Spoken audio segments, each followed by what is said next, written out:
Hello, this is part 20. In this section, equations, expressions, and inequalities. So last thing I did was this quiz 2. So yeah, just gonna continue here. Writing algebraic expressions introduction. Let's go. Let's do some examples of the writing expressions with variables exercise. So it says write an expression to represent 11 more than a. Wait, where? Well, you could just have a, but if you want 11 more than a, you would want to add. It says write an expression to represent 11 more than a. Well, you could just have a. A If plus you want 11 more than a, you would want to add 11. So you could write that as a plus 11. You could also write that as 11 plus a. Both of them would be 11 more than a. So let's check our answer here. We got it right. Let's do a few more of these. Write an expression to represent the sum of d and 9. Wow, so the it's sum 9. of d and 9. That means you're going to add d and 9. So I could write that as d plus 9, or I could write that as 9 plus 9 plus d. Oh, seems pretty easy. Cool. Got that right. Let's Simple do a few enough. more of these. Write an expression to represent j minus 15. Well, I could just J write it minus in 15. with math symbols instead of writing the word minus. Instead of writing minus, I could write j minus 15. And then I check my answer. And got it right. Let's do a few more of these. This is a lot of fun. Write an expression to represent 7 times r. Well, 7, there's a couple ways I could do it. I could use this little dot right over here. I could do 7 times r like that. That would be correct. I could literally just write 7r. If I just wrote 7r, that would also count. Let me check my answer. That's right. Let me do a couple of other of these just so you can see that I could have just done 10. And this is not a decimal. This is, it's a little bit higher than a decimal. It's multiplication. And the reason why once you start doing algebra, you use this symbol instead of that kind of cross for multiplication is that x-looking thing gets confused with x when you're using x as a variable. So that's why this is a lot more useful. So we want to write 10 times u. 10 times u. Let's check our answer. Got it right. Let's do one more. Write an expression to represent 8 divided by d. So I could write it as 8, and then I could write slash like that, 8 divided by cannot be 0. d. And there you go. This is 8 divided by d. Let me check the answer. I'll do one more of these. Oh, 6 divided by b. All right, same thing. So 6, I could use this tool right over here. It does the same thing as if I were to press the backslash. So 6 divided by b. Check my answer. We got it right.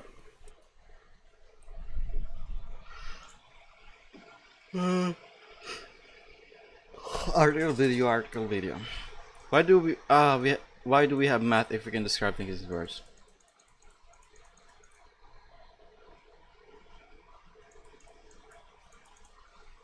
Two more than 5 greater than 5 plus 2.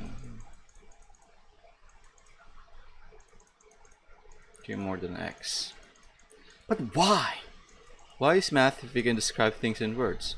One of the reasons math is more precise and to work with than words are. It's more precise in this term.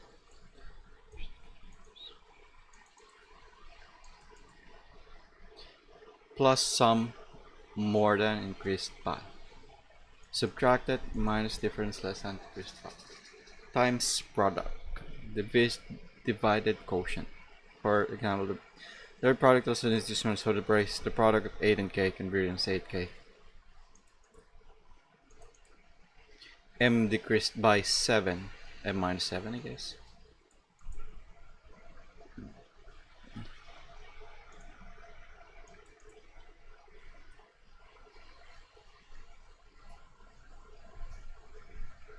Seven decreased by m. Writing expression for y more than 7.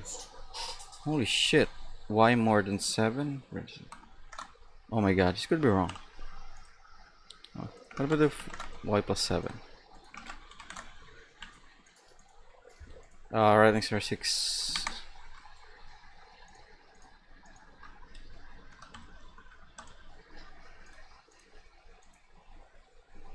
To t the sum of A4, 3B. Cool. Next video. What I want to do in this video is write the algebraic expressions that represent the same thing that these statements are saying. So this first statement, they say the sum of -7 and the quantity 8 times x. So the sum, so we're going to have an addition here, of -7,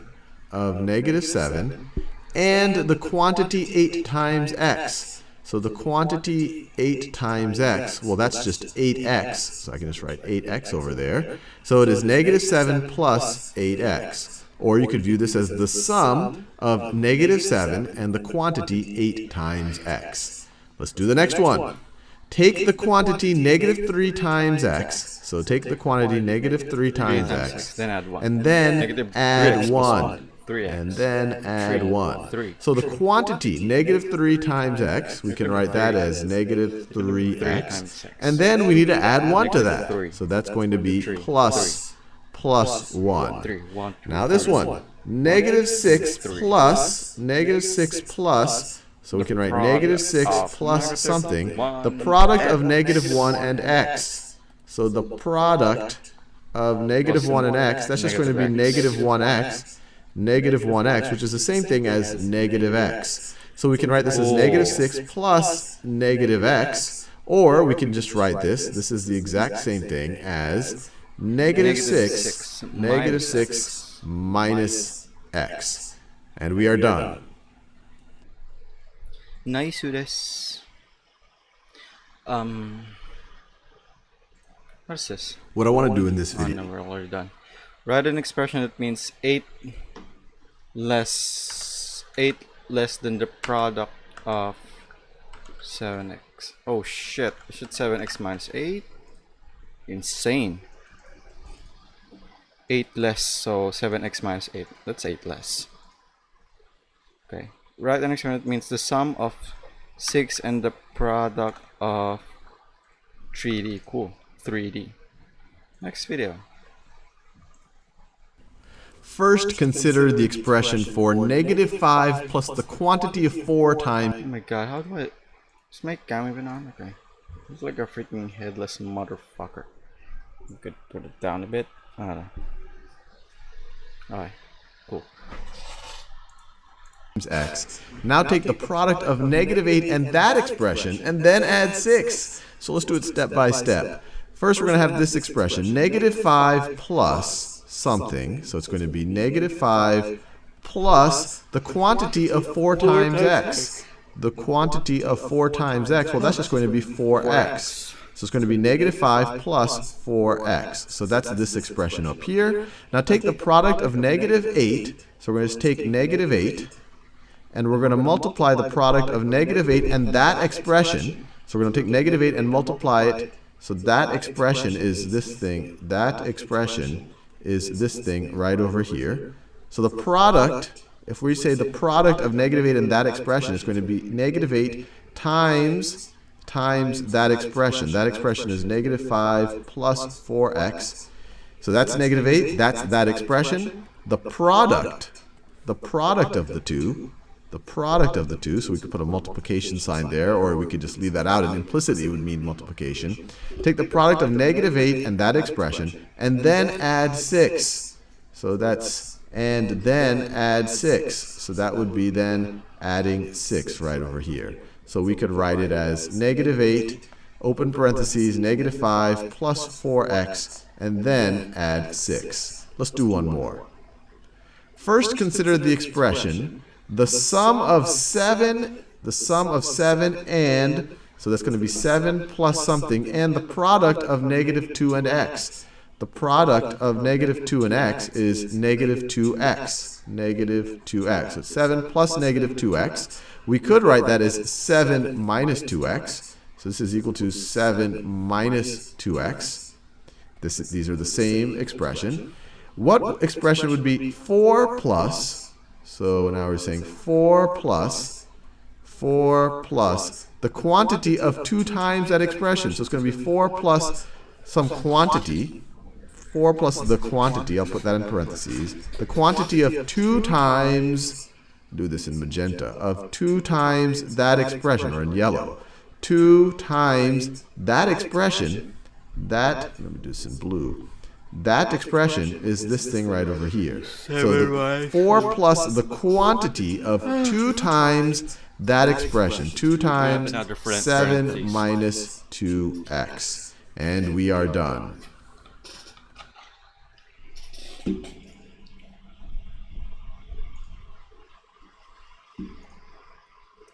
A writing expression c plus 2. Yo, I can't just enter? Okay. Writing expression, then u m decreased by 2. Okay. B divided by 6. F plus 3 of x.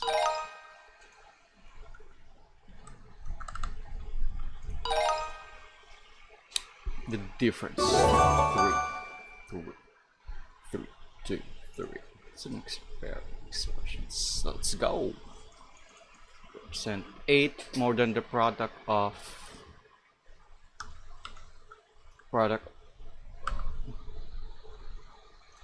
2 and the number x plus 8. 1 minus the quotient of 1. Am I supposed to divide 1 by x or the other way around? Let's see. Cool. 6 less than the product of ax minus 6. Oh shit. 4. The sum of 4 and the product of 3 and a number x. The sum of 4 and the product of 3x. 4 more than the product of 3x. 4 minus the product of 1x, or just x, I guess.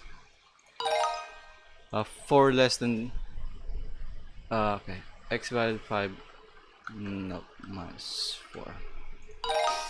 Okay, cool.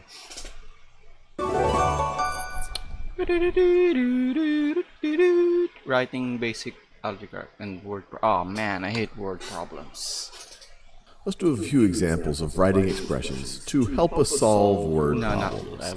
So they tell us Susie ran a race. She ran 5 miles an hour, and the race took her t hours to complete.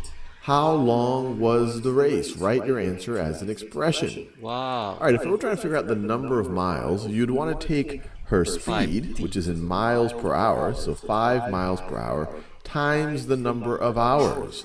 So the number of hours is t. So you could literally just write that as 5t. 5t literally means 5 times t. Now another way you could have done it is you could have used this little dot symbol here. This is not a decimal. It sits higher than a decimal, and it means multiplication. 5 times t. Either of these. 5. Am I really recording though? Dot t or 5t means 5 times t. It makes sense. You take your speed times your time, and you'll figure out how far you actually went. Check my answer here. Let's do a few more of these. The Running Aces card team won $548 playing poker in tournaments last year. The winnings were split evenly among the P players. How much of money did each, how much, I guess you say how much money, not how much of money, is a grammatical error. How much money did each player receive? Write your answer as an expression.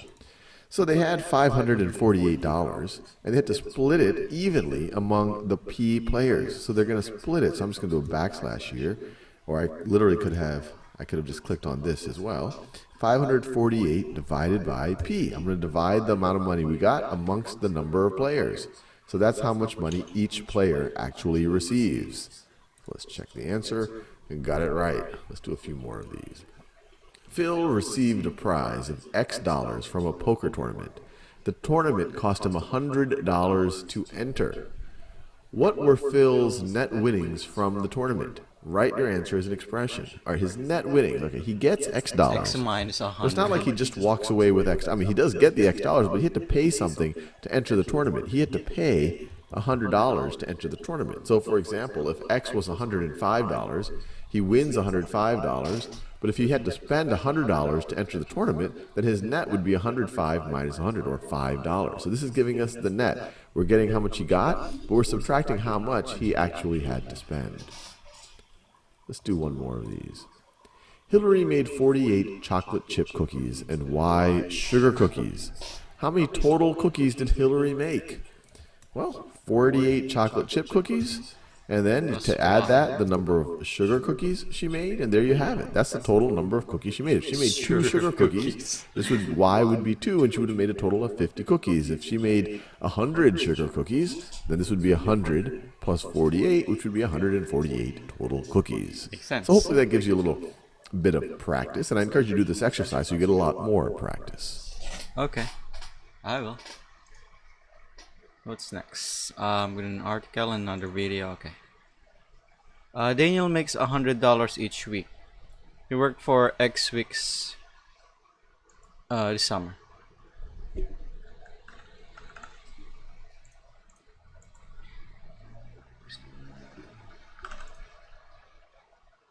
Oh shit. 12 more.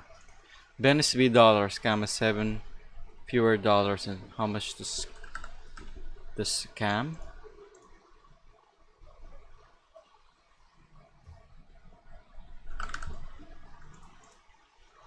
Okay, next video. The price of a visit to the dentist is $50. If the dentist fills any cavities, an additional charge of $100 per cavity gets added to the bill. If the dentist finds n cavities, what will the cost of the visit be? Wow. Write your answer as an expression. 100n All right, plus so we're talking about the 50, cost of the plus visit. So you're going to 100n. spend $50 no matter what.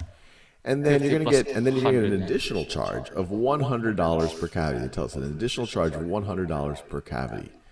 So let's see. If you have n cavities, it's going to be $100 times n. 100. I could just write this as 100n. Let's see if this makes sense. If you have no cavities, if n is 0, then you're just going to pay your $50. But if you have one cavity, you're going to pay your $50 plus 100 times 1. If you have 2 cavities, you're going to pay $50 plus 100 times 2. Yeah, this seems to make sense. So let's check our answer. We got it right. Let's do another one of these. Sunny earns $12 per hour delivering cakes. She worked for X hours this week. Unfortunately, she was charged $15 for a late delivery on Tuesday. How much money did Sunny earn this week? 12x minus So if you see that she earns $12 per hour and she worked for X hours, say, okay, she got $12 per hour times X hours. So that's how much she would have made, except for the fact that she was charged. I guess her employer charges her for late delivery, so she had to take $15 out of her paycheck. So this is what she would have gotten paid based on her hourly wage and the number of hours she worked. But then she has that late fee that she has to pay. So it's going to be 12x minus 15 is how much she actually earned this week. Let's do a few more of these. There are C players on the Cougars hockey team. The team scored a total of 36 goals this season. One of the players, Matthew, scored 2 more goals than the average per player. How many goals did Matthew score? All right, well, let's think about the average per player, because we know he scored 2 more than the average per player. So the average is going to be the total number of goals divided by the number of players. And they tell us that there's C players. So this expression right over here, that would tell us the average. That's the average goals per player. Now we know Matthew scored 2 more than this thing over here, so we can just add 2 to that, and that's how many goals Matthew scores. Let's check our answer. And the key here, this might seem a little confusing, but remember, it says Matthew scored 2 more goals than the average player. The average goals per player is 36 divided by C. Let's do one more of these. Hannah has 127 books in her collection. Her school is hosting a book donation. There are Z students at her school, and they each plan to donate the same amount of books and reach a total donation of 300 books. How many books will Hannah have in her collection after her donation? All right, so let's think about it. Hannah has 127 books in her collection. That's how much she has in her collection. Her school is hosting a book donation. There are Z students at her school, and they each plan to donate the same amount of books and reach a total of 300 books. How many books will Hannah have in her collection after her donation? So 127, and I just reread it because at first I was like, okay, wait, is 127 the amount of books that Hannah has or the amount that her school has? We'd be very clear. 127 is the number of books Hannah has. Then she's going to donate some of those books. So she's going to donate some of those books to her school, and we have to figure out how much is she going to donate to her school. And we see that the students, the Z students, plan on together, they each want to donate the same number of books, and together they're going to donate 300 books. So how much is each student going to donate? Well, if Z students together are donating 300, each student is going to donate 300 divided by Z. 300 divided by Z. And so Hannah starts with 127 books. She's going to donate her share of books to the school, and each student is going to donate 300 divided by Z books. So Hannah is going to be left with 127 minus 300 over Z books after her donation. Okay, I'm not gonna do the quiz first. Let's do the practices. Oh wow, this was answered the video. Camille manages her soccer team. She needs to order 4 practice jerseys for each player. There are it's for Y. Ben has B dollars. Cam has 7 fewer dollars than Ben. A bathtub is filling with water at a rate of 60 liters per minute. Wow, that's insane. How many liters of water in the 60 T, I guess. Nicholas used a $10 bill to pay for a granola bar that only costs $3. Okay. Gretchen is setting up for a banquet. What is this? Define banquet. Banquet. Okay. She has 300 chairs and it's okay, and divided by T. Cool. Richard caught F fish two weeks ago and 32 fish last week. Wow, F fish. What was F, man? Writing expressions, word problems. Jack had 3 bags of golf balls with each bag in a game. Okay, so 3b plus 6. Savannah had 4 chocolate chips. She saved X chips for garnish and mixed the rest of the chocolate chips evenly into 3 pans of brownies. Wait, what? Savannah, then she saved X chips, so this is the amount she saved. And then the rest of chocolate evenly into 3. Actually, it should be 400x divided by 3. Anna baked 3 batches of cookies with C cookies in each batch. She then ate 4 friends evenly divided up an n-slice pizza. One of the friends ours ate 1 fewer slice than he received. What is this? Wait, what? 4 friends evenly divided up an n-slice pizza.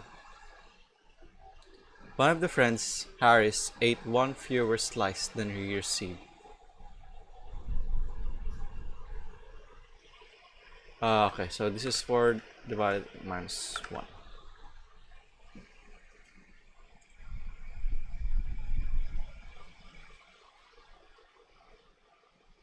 Oh shit. The end. Oh, no fucking way! I made a mistake, man! Okay. 4 friends. Oh shit, it should be 4 divided by n minus 1. Steve had 48 cookies but decided to give 8 cookies to each of his F workers.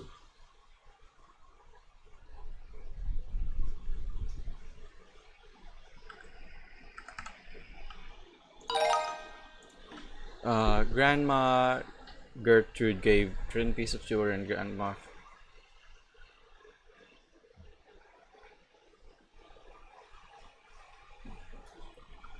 Okay, so this starting plus y. The garden club earned 15 per hour by weeding neighbor gardens for 3 hours.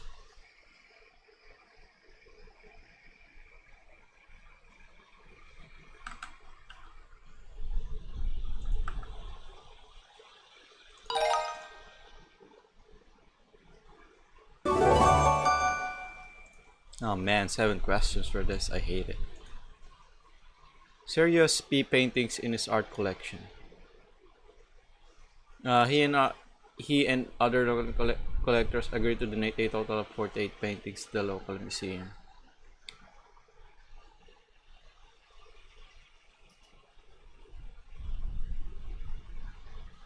Each of the 12 collectors will donate the same number of paintings.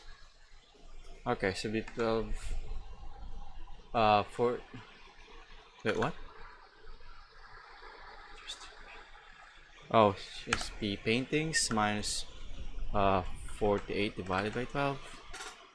This doesn't make sense though.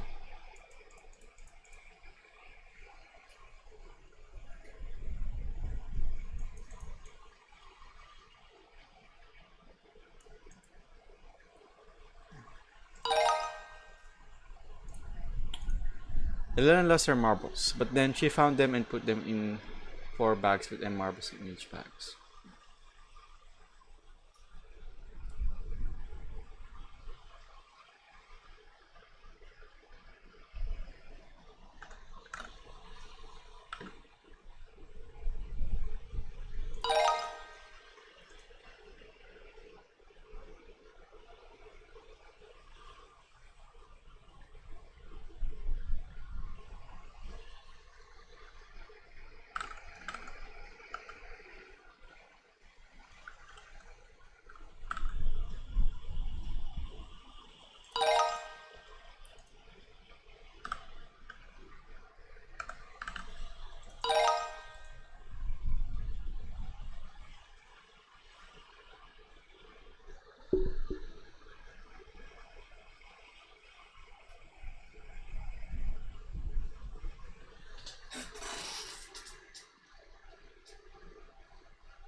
There are 150 students at our school and then a total of B. Times 3. There were 32 volunteers to donate blood. Unfortunately, any of them did not meet the health requirements, so they couldn't donate.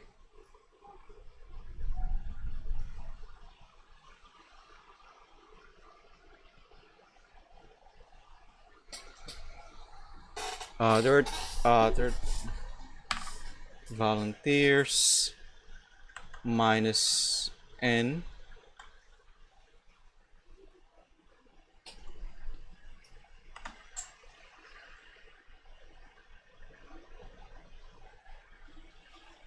times 470. This is a 470 over here. Grandma baked things and gave them to her grandchildren. One of the grandchildren, Cindy, received C fewer cookies than she would have received had all of the cookies been evenly divided among the 8 grandchildren. I don't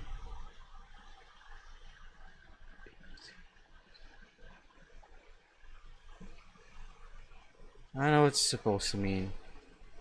96 divided by 8 minus C is what she received. Okay, cool. Let's do the quiz. Okay. You're a professional master. No, I don't care. Let's do the quiz. A large pizza costs $18. Each toppings add on. Alright, so it's gonna be plus C1. or 1.5c.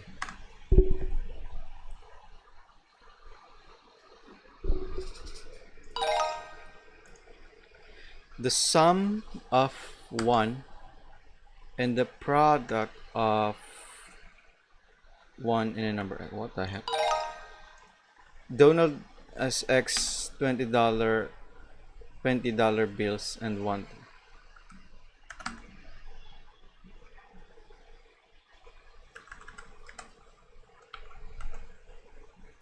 I'll get a 20x.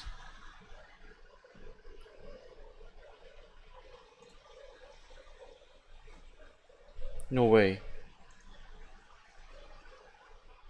For real, this is wrong? Don't notice X $20 bills? Just X was 1?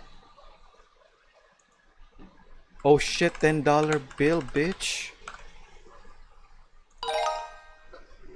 Oh my god, it's one $10 bill. I got debated. 9 more than the quotient of 2 plus 9. Okay. There are 8 employees on the game shop sales team.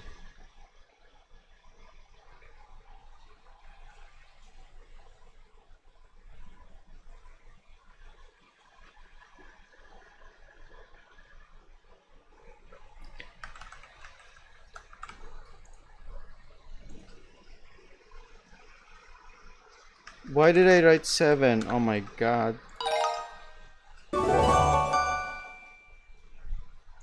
Nothing leveled down. Why?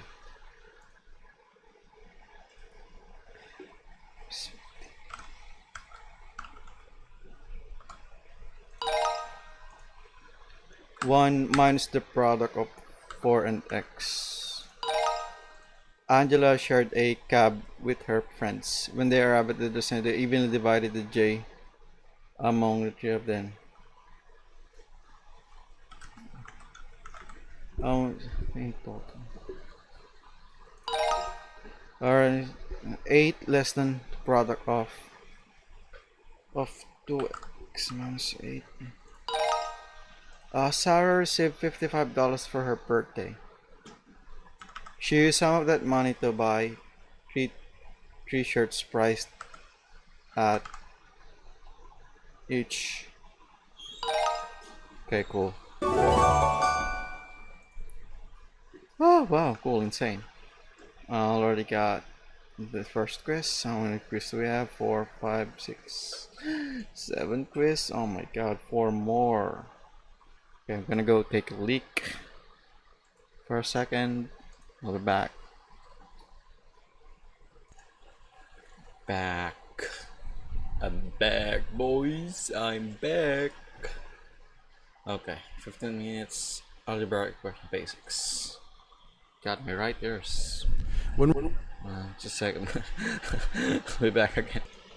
Okay, cool. When we're dealing with basic arithmetic, we see the concrete numbers there. We'll see 23 plus 5. We know what these numbers are right over here, and we can calculate them. It's going to be 28. We can say 2 times 7. We could say 3 divided by 4. In all of these cases, we know exactly what numbers we're dealing with. As we start entering into the algebraic world, and you probably have seen this a little bit already, we start dealing with the ideas of variables. And variables, there's a bunch of ways you can think about them, but they're really just values in expressions where they can change. The values in those expressions can change. So for example, if I write x plus 5. This is an expression right over here. This can take on some value depending on what the value of x is. If x is equal to, if x is equal to 1, then x plus 5, our expression right over here, is going to be equal to 1, because now x is 1. It'll be 1 plus 5, so x plus 5 will be equal to 6. If x is equal to, I don't know, negative 7, then x plus 5 is going to be equal to, well, now x is negative 7. Negative 7 is going to be negative 7 plus 5, which is negative 2. So notice, x here is a variable, X here is the variable, and its value can change depending on the context. And this is in the context of an expression. You'll also see it in the context of an equation. It's actually important to realize the distinction between an expression and an equation. An expression is really just a statement of value, a statement of some type of quantity. So this is an expression. An expression would be something like what we saw over here. X plus 5. The value of this expression will change depending on how this, depending on what the value of this variable is. And you could just evaluate it for different values of x. Another expression could be something like, I don't know, y plus z. Now everything is a variable. If y is 1 and z is 2, it's going to be 1 plus 2. If y is 0 and z is -1, it's going to be 0 plus -1. These can all be evaluated, and they'll essentially give you a value depending on the values of each of these variables that make up the expression. An equation, you're essentially setting expressions to be equal to each other. That's why they're called equations. You're equating two things. An equation, you'll see one expression being equal to another expression. So for example, you could say something like x plus 3 is equal to 1. And in this situation where you have an equation with where you have one equation with only one unknown, you can actually figure out what x needs to be in this scenario. And you might even do it in your head. What plus 3 is equal to 1? Well, you can do that in your head if I have -2 plus 3 is equal to 1. So in this context, an equation is starting to constrain what value this variable can take on. But it doesn't have to necessarily constrain it as much. You could have something like x plus y plus z is equal to 5. Now you have this expression is equal to this other expression. 5 is really just an expression right over here. And there are some constraints. If someone tells you what y and z is, then you're going to get an x. If someone tells you what x and y is, then that constrains what z is. But it depends on what the different things are. So for example, if we said y is equal to 3 and z is equal to 2, then what would be x in that situation? So if y is equal to 3 and z is equal to 2, then you're going to have the left-hand expression is going to be x plus 3 plus 2 is going to be x plus 5. This part right over here is just going to be 5. X plus 5 is equal to 5. And so what plus 5 is equal to 5? Well, now we're constraining that x would have to be equal to 0. But the important point here, hopefully you realize the difference between expression and equation. Equation is essentially you're equating two expressions. The important thing to take away from here is that a variable can take on different values depending on the context of the problem. And to hit the point home, let's just evaluate a bunch of expressions when the variables have different values. So for example, if we had the expression x to the y power. If x is equal to 5 and y is equal to 2, then our expression here is going to evaluate to, well, x is now going to be 5. X is going to be 5. Y is going to be 2. It's going to be 5 to the second power, or it's going to evaluate to 25. If we change the values, if we said x, let me do it in that same color. If we said x is equal to -2 and y is equal to 3, then this expression would evaluate to, let me do it in that. So it would evaluate to -2. That's what we're going to substitute for x now in this context. And y is now 3, -2 to the third power. -2 to the third power, which is -2 times -2 times -2, which is -8. -2 times -2 is +4 times -2 again is equal to -8. That's true, man. So you see, depending on the values of these expressions, we could do we could do more complex things. We could have an expression like the square root of x plus y and then minus x like that. If x is equal to, let's say that x is equal to 1 and y is equal to 8. Then this expression would evaluate to, well, every time we see an x, we want to put a 1 there. So we would have a 1 there, and you would have a 1 over there. And every time you see a y, you would put an 8 in its place. In this context, we're setting these variables, so you'd see an 8. So under the radical sign, you would have a 1 plus 8, so you would have the principal root of 9, which is 3. So this whole thing would simplify. In this context, when we set these variables to be these things, this whole thing would simplify to be 3. 1 plus 8 is 9. Principal root of that is 3. And then you'd have 3 minus 1, which is equal to 2.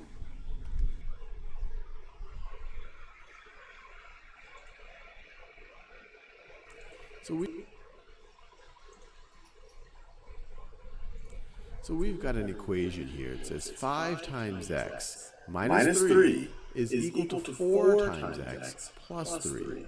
So what we want to do is we want to figure out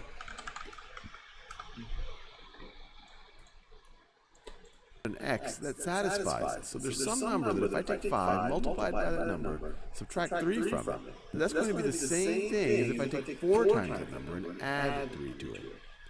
And before we go into how to solve these types of things, let's just first see if we can test whether something does satisfy this equation. And so I have 3 options here. I have x could be equal to 5, x could be equal to 6, and x could be equal to 7. 25 minus 22, 4. And your goal is to pause this 5, video 20, and figure out which of these x's satisfy this equation. Which of these values would make this equation. Okay, let's pause the video. So this one's 25 minus 22, 20, 23. No. 6, 30, 27, 6, 24, 26, and 7. Okay, 6 would work. True. Let's do 7 as well. It's going to be 35 minus 2, 32, and 4, 28, 31. I'm assuming that you have tried that. Yep, so I let's did. work through each of them, step one by one. So let's say this first one. If x is equal to 5, then in order for this to be true, 5 times 5, right, 5 times x, so 5 times 5 minus 3 needs to be equal to 4 times, everywhere we see an x, we're going to put a 5 there, 4 times, actually let me do it this way, let me just color code it. So this is the same thing as saying 5 times 5 minus 3, let me do that in that same color, minus 3 needs to be equal to 4 times 5, 4 times 5 plus 3, plus 3, color changing is hard, plus 3. Now is this true? Let's see, 5 times 5 is 25, it's going to be 25 minus 3 needs to be equal to 20 plus 3. 25 minus 3 is 22, needs to be equal to 23. No, this is not true. So x does not equal 5. So this is not a solution. Now let's try x equals 6. So once again, we're going to do 5 times our x, which is going to be 6. Actually, let me just write it out. Minus 3 needs to be equal to 4 times our x plus 3. And in this case, our x is 6. So it's going to be 5 times 6 minus 3 needs to be equal to 4 times 6 plus 3. What's 5 times 6? What's 30? Minus 3 needs to be equal to 4 times 6 is 24, and then plus 3. Well, this is true. 30 minus 3 is 27, which is indeed equal to 24 plus 3. It's equal to 27. So x equals 6 does satisfy our equation. It is a solution, and actually, as you will see in the future, the solution to this equation right over here. X equals 6 satisfies this. Now, just for good measure, let's just verify that x equals 7 will not satisfy it. So I'm going to move this up a little bit. So if x is equal to 7, we're going to get 5 times 7 minus 3 needs to be equal to 4 times 7 plus 3. And so we're going to get, in all of these cases, we do the multiplication first, order of operations, and it's very clear when you see it kind of in the algebraic notation up here. So we're going to do 35 minus 3 needs to be equal to 28 plus 3. 35 minus 3 is 32. 28 plus 3 is 31. These do not equal each other. So this is not a solution to our original equation.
Is this supposed to be an equation as well?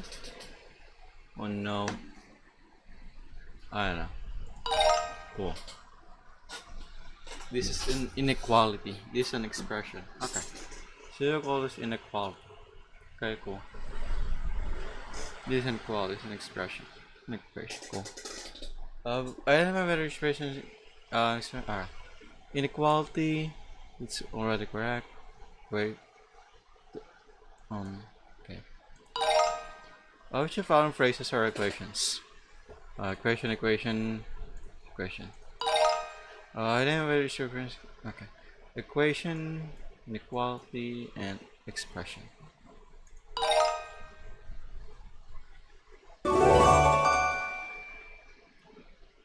Testing solutions to equations. Second where C equals 9 is a solution. Okay. No. 20, no. Okay, this one would work. Wait, what? No. Okay, this one work. 36, 40, okay. Which value of h makes h, should this one true statement, so it's gonna be 2. Check all the equations where y equals 10 is a solution. Y equals 10,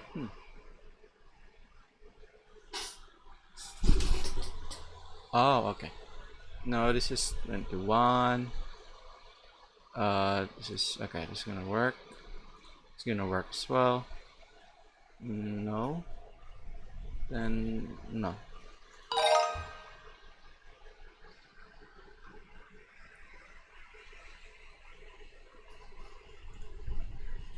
Which value of v makes 12 equals 12 plus a true statement? Wow, this is weird. It's gonna be 0. Okay. So the equation where a equals 8 is a solution. 8 divided by 8 is 1. 15 plus 8 is not 3. No. 8 minus 5 is 3. Which value of w makes 14 equals 11 plus w over 8 times 6? True statement. Wow, this is insane. Okay. 14, so we're gonna have to add 3, so we must make this one 3. So if we have 4, then it's 1/2 of 6. Okay. Second of the equations where m equals 4 is a solution. Okay, 7 minus 4, 3, 9 plus m, so that's 13. 5, no.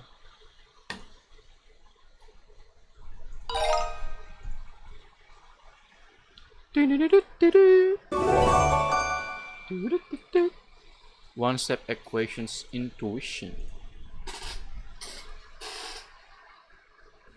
We've got a scale here, and as you see, the scale is balanced. And we have a question to answer. We have this mystery mass over here. It's a big question mark on this blue mass right over here. And we also have a bunch of I guess we could call them 1 kilogram masses. So these are all each a 1 kilogram mass. And my question to you is, what could we do to either side of this scale in order to figure out what the mystery mass is? Or maybe we can't figure out at all. Is there something that we can do, either removing or adding these things, so that we can figure out what this mystery mass is? And I'll give you a couple of seconds to think about that. Well, to figure out what this mystery mass is, we essentially just want this on one side of this scale. But that by itself isn't enough. We could just remove these 3, but that won't do the job, because if we just remove these 3, then the left-hand side of the scale is clearly going to have less mass, and it's going to go up, and the right side is going to go down. And that's not going to give us much information. It's just going to tell us that this blue thing has a lower mass than what's over here. So just removing this won't help us much. It won't let us know that this is equal to that. What we've got to do if we want to keep the scale balanced is we've got to remove the same amount of mass from both sides of the scale. So if we want to remove 3 things here, so let me try my best to remove 3 things here. If we want to remove 3, let me do it like this. I'll just erase it. So if we want to remove 3 things there, if we did this by itself, just removed these 3 things, then the 2 sides would not have an equal mass anymore. This side over here would have a lower mass. So we've got to remove 3 from both sides. So if we really want to make sure that our scale is balanced, we've got to remove 3 from both sides. And so if we started off with the scales balanced, and then we remove 3 from both sides, the scale will still be balanced. And then when we do that, we have a clear idea of what the mass of this object actually is. Now, when we remove 3 from both sides, the scale will still be balanced. And we know that this mass is equal to whatever's left over here. It's equal to 1, 2, 3, 4, 5, 6, 7. And if we're assuming they're kilograms, we'll know that the question mark mass, the question mark is equal to 7 kilograms. That this right over here is a 7 kilogram mass.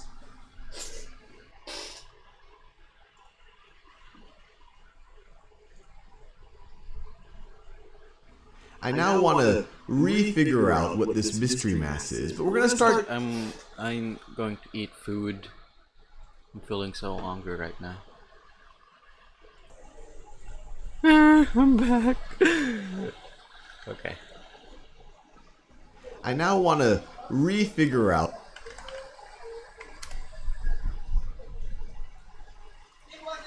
what this mystery mass is, but we're going to start using a little bit more of mathematics. Wait, I've already mathematics watched this. really are just a language of symbols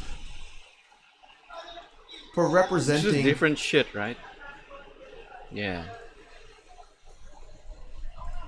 For representing ideas. I now want to refigure out what this mystery mass is, but we're going to start using a little bit more of mathematics. And mathematics really are just a language of symbols for representing ideas, for representing relationships between things.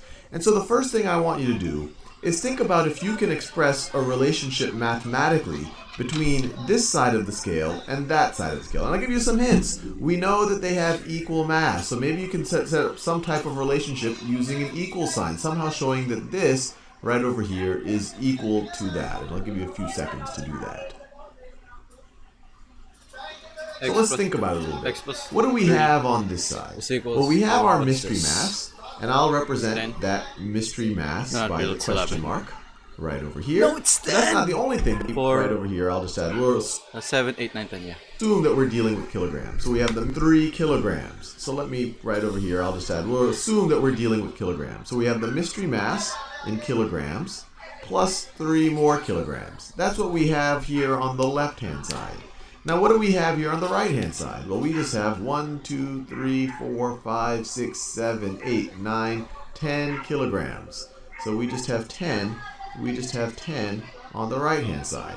And what else do we know? Well, we know that the scale is balanced, that the mass here is equal to the mass here because the scale is balanced the way it's been drawn. We know that these two things are equal. So we have just set up an equation. We're using question mark as our unknown. We don't know what this mystery mass is. If we add 3 kilograms to it, then we see that it has the exact same mass as 10 kilograms. Now my question to you is, what can we do to this equation so that we can essentially solve for the unknown, so that we can figure out what the unknown is?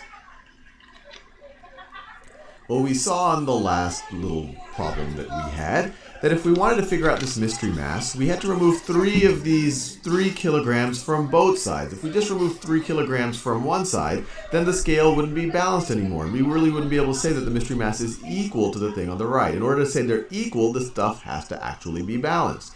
So in the last video, we removed 3 kilograms from both sides in order to keep the scale balanced. So mathematically, we'll do the exact same thing over here. We will remove 3, not from one side. If we remove 3 from one side, then it wouldn't be equal anymore. We need to remove 3 from both sides. So we need to remove 3, we need to subtract 3 from both sides of this equation in order to keep the scale balanced. So on the left-hand side, what are we left with? Well, just like over here, we're left with just the question mark. 3 minus 3 is 0.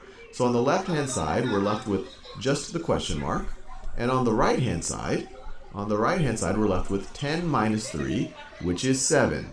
10 minus 3, which is 7, and we get the exact same result. Question mark is equal to 7. And if we're dealing with kilograms, then this is 7 kilograms.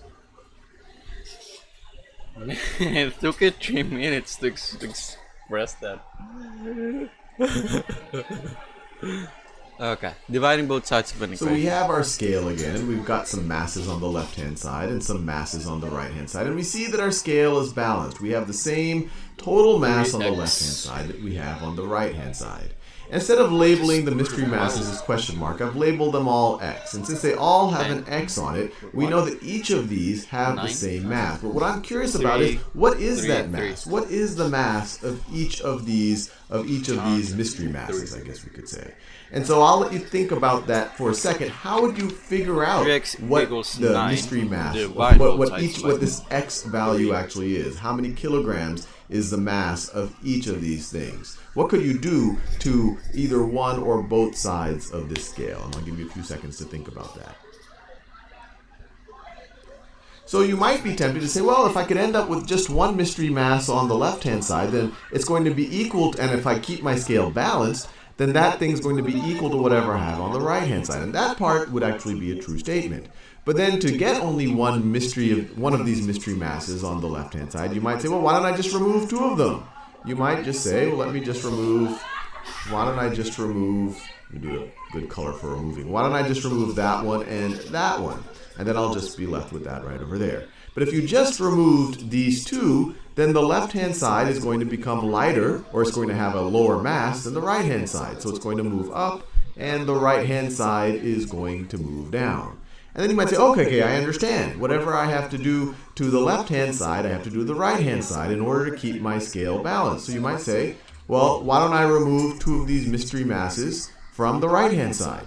But that's a problem too, because you don't know what this mystery mass is. You could try to remove two from this, but how many of these blocks represent a mystery mass? We actually don't know. But you might then say, well, let's see, I've got three of these things here. If I essentially multiply what I have here by a third, or if I only leave a third of the stuff here, and if I only leave a third of the stuff here, then the scale should be balanced. If this has the same mass, if this has a total mass as this, then 1/3 of this total mass is going to be the same thing as 1/3 of that total mass. So let's just keep only 1/3 of this here. So that's equivalent to multiplying by 1/3.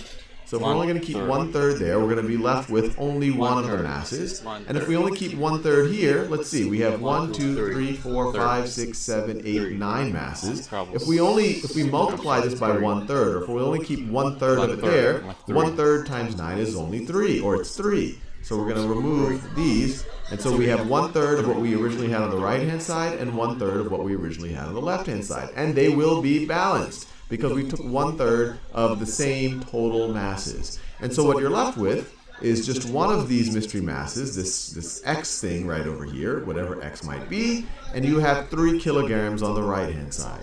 And so you can make the conclusion, and the whole time you kept this thing balanced, that X is equal to 3.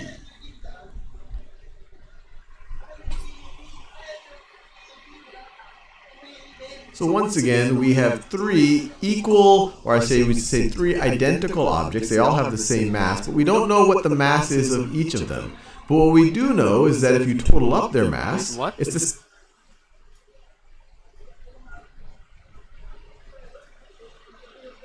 You have 3 kilograms on the right-hand side, and it is equal to 3.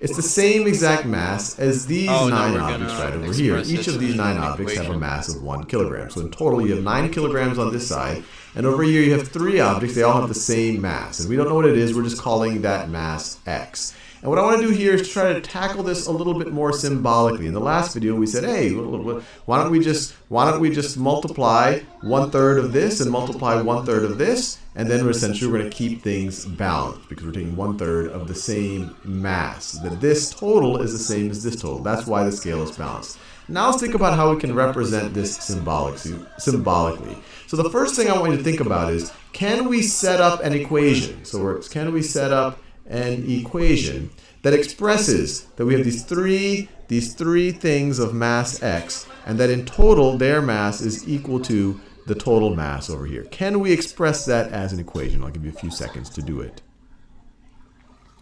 Well, let's think about it. Over here we have three things with mass x. So their total mass we could write their total mass as x plus x plus x.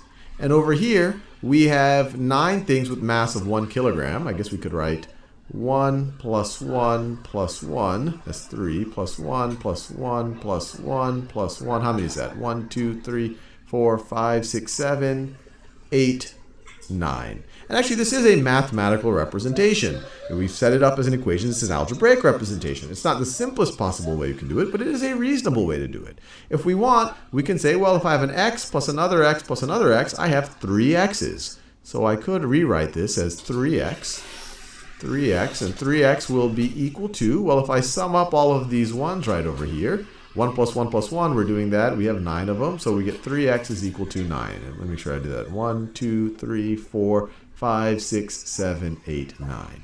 So that's how we would set up. And so the next question is, what would we do? What can we do mathematically, actually to either one of these equations, but we'll focus on this one right now. What can we do mathematically in order to essentially solve for the x, or in order to figure out what that mystery mass actually is? And I'll give you another second or two to think about it. Well, when we did it the last time with just the scales, we said, okay, we've got 3 of these x's here. We want to have just one x here, so we can say whatever this x is, if the scale stays balanced, it's going to be the same as whatever we have there. There might be a temptation to subtract 2 of the x's, maybe from this side, but that won't help us, and we can even see it mathematically over here. If we subtract 2 x's from both sides, on the left-hand side, you're going to have 3x minus 2x, and on the right-hand side, you're going to have 9 minus 2x, and you're just going to be left with 3 of something minus 2 of something is just 1 of something. So you will just have an x there if you get rid of 2 of them. But on the right-hand side, you're going to get 9 minus 2 x's. So the x's still didn't help you out. You still have a mystery mass on the right-hand side. So that doesn't help. So instead, what we say is, and we did this the last time, we said, well, what if we took 1/3 of these things and be left with here? Scale stays balanced is going to be the same as whatever we have there. There might be a temptation to subtract 2 of the x's, maybe from this side, but that won't help us, and we can even see it mathematically over here. If we subtract 2 on the right-hand side, just from both sides, on the left-hand side, you're going to have 3x minus 2x, and on the right-hand side, you're going to have 9 minus 2x, and you're just going to be left with 3 of something minus 2 of something is just 1 of something, so you will just have an x there if you get rid of 2 of them. But on the right-hand side, you're going to get 9 minus 2 x's. So the x's still didn't help you out. You still have a mystery mass on the right-hand side. So that doesn't help. So instead, what we say is, and we did this the last time, we said, well, what if we took 1/3 of these things? If we take 1/3 of these things and take 1/3 of these things, we should still get the same mass on both sides because the original things had the same mass. And the equivalent of doing that mathematically is to say, why don't we multiply both sides by 1/3? Or another way to say it is we could divide both sides by 3. Multiplying by 1/3 is the same thing as dividing by 3. So we're going to multiply both sides by 1/3. When you multiply both sides by 1/3, visually over here, if you had 3 x's, you multiply it by 1/3, you're only going to have 1 x left. If you have 9 of these 1 kilogram boxes, you multiply it by 1/3, you're only going to have 3 left. And over here, you can even visually, if you divide by 3, which is the same thing as multiplying by 1/3, you divide by 3. So you divide by 3, you have an x is equal to a 1 plus 1 plus 1. And x is equal to 3. Or you see here, an x is equal to 3. Over here, you do the math. 1/3 times 3 is 1. You're left with 1x.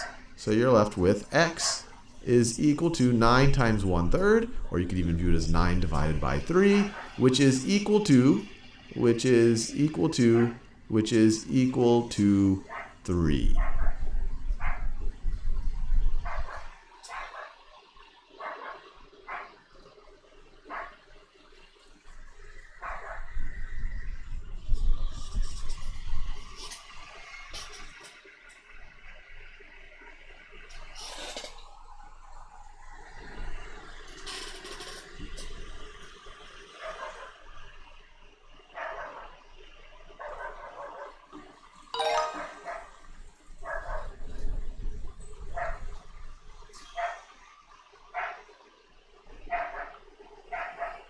Oh, okay.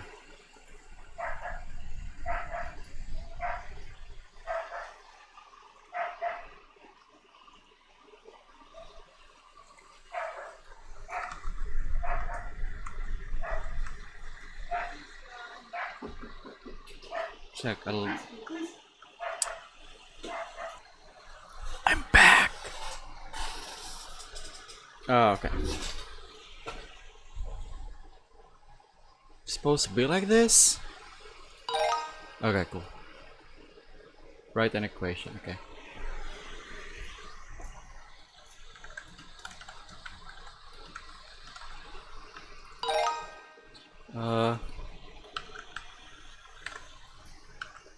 Oh shit. Oh my gosh. No, not really. I'm supposed to choose this guy. Then 15. Okay, cool. Tape diagrams. Identify question from visual hungry diagrams. Whoa, what the? Oh, okay.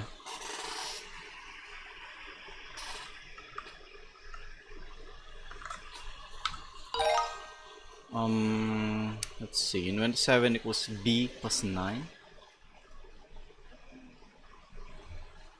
Yo, I don't know what this means. Why is it in a circle form? This wasn't thought at all. But anyway, whatever. Let's just try.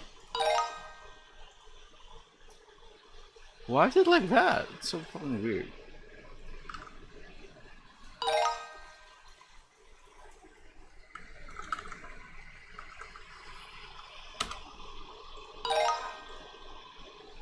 That is insanely weird. How long have I recorded? Okay, I'm recording for a while. Need one more R. R. The tape diagram represents an equation. Find the value of f that makes the equation true. And 3. Okay, we're gonna make two equations. Start 6. It's gonna be 18. Equation true. 15. Let's say 6. 6.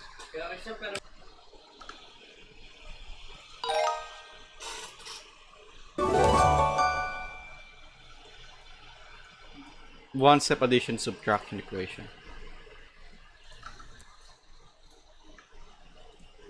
Now that we're comfortable with the why of why we do something to both sides of an equation, let's see if we can apply it to some equations to solve for an unknown variable. So let's say that you have x plus 7 is equal to 10, and I want to solve for x. All it's saying is something plus 7 is equal to 10. And you might be able to figure out in your head, but if you want to do it a little bit more systematic, you're like, well, all I want on the left-hand side is an x. Well, if all I want on the left-hand side is an x, I'd want to get rid of this 7. I want to subtract 7 from the left-hand side. But if I want to maintain an equality here, whatever I do to the left-hand side, I also have to do to the right-hand side. Going back to our scales, that's so that we can keep our scale balanced. So we can say that the left is still equal to the right. And so what we're going to be left with is x, and then the 7's cancel out, is equal to 10 minus 7 is equal to 3. So that unknown is 3. And you can verify it. 3 plus 7 is indeed equal to 10. Let's try one more. Let's say we have a minus 5 is equal to negative 2. So this is a little bit more interesting since we have all of these negative numbers here. But we can use the exact same logic. We just want an a over here on the left-hand side. So we have to get rid of this negative 5 somehow. Well, the best way of getting rid of a negative 5 is to add 5 to it. So I'll do that. So I will add 5 to the left-hand side. But if I want the left-hand side to stay equal to the right-hand side, whatever I do to the left, I have to do to the right. So I'm going to have to add 5 on the right-hand side as well. And so on the left-hand side, I'm left with a, and then the negative 5 and the positive 5 cancel out. And on the right-hand side, and they're going to stay equal because I did the same thing to both sides, we have negative 2 plus 5, which is equal to 3. So a is equal to 3. 3. Once again, you can verify it. 3 minus 5 is indeed equal to negative 2. Okay.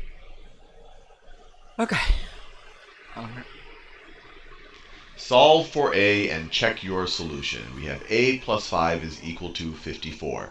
Now all this is saying is that we have some 49. number, some variable a, and if I add 5 to it, I will get 54. And you might be able to do this in your head, but we're going to do it a little bit more systematically because that'll be helpful for you when we do more complicated problems. Yeah. So in general, whenever you have an equation like this, we want to have the variable. We want this a all by itself on one side of the on one side of the equation. We want to isolate it. It's already on the left-hand side, so let's try to get rid of everything else on the left-hand side. Well, the only other thing on the left-hand side is this positive 5. Well, the best way to get rid of a plus 5 or of a positive 5 is to subtract 5. So let's subtract 5. But remember, this says a plus 5 is equal to 54. If we want the equality to still hold, anything we do to the left-hand side of this equation, we have to do to the right side of the equation. So we also have to subtract 54 from the right. So we have a plus 5 minus 5. Well, that's just going to be a plus 0, because you add 5 and you subtract 5. They cancel out. So a plus 0 is just a. And then 54 minus 5, that is 49. And we're done. We have solved for a. A is equal to 49. And now we can check it. And we can check it by just substituting 49 back for a in our original equation. So instead of writing a plus 5 is equal to 54, let's see if 49 plus 5 is equal to 54. So we're just substituting it back in. 49 plus, let me do that in that same shade of green. 49 plus 5 is equal to 54. We're trying to check this. 49 plus 5 is 54, and that indeed is equal to 54. So it all checks out. Cool. One-step addition, subtraction equations. We always have to do the same thing to both sides of the equation to keep it true. But how do we do it on both sides? Our inverse operations, or opposite. Undo or counteract each other. Here's an example of how subtraction named.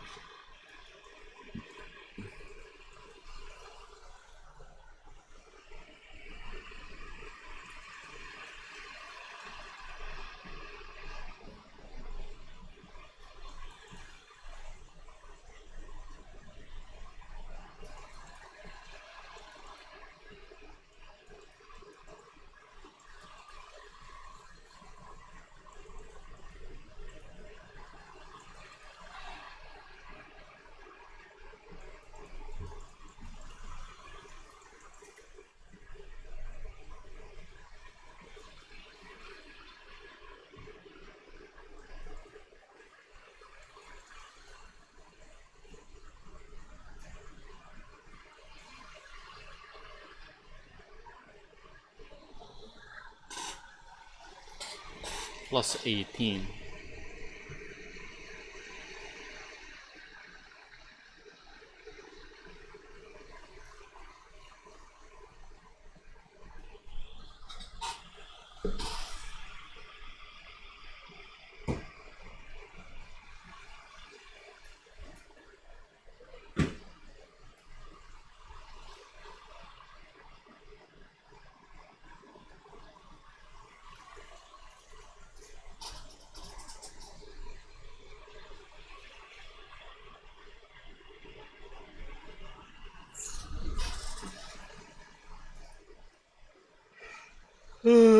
Subtracting 6 for each side.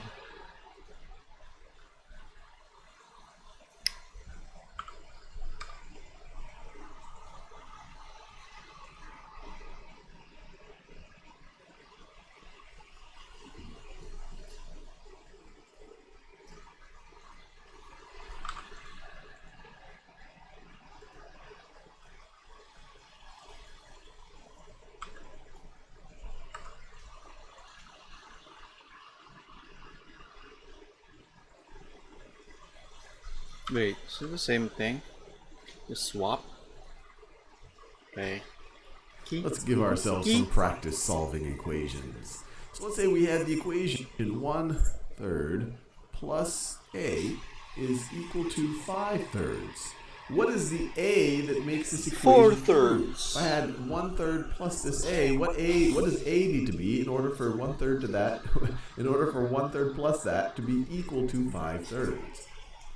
So there's a bunch of different ways of doing this. And this is one of the fun things about equations, is there's no exactly one right way to do it. Yeah. But let's think about what at least I think might be the simplest way. And before I work through anything, you should always try to pause the video and do it on your own.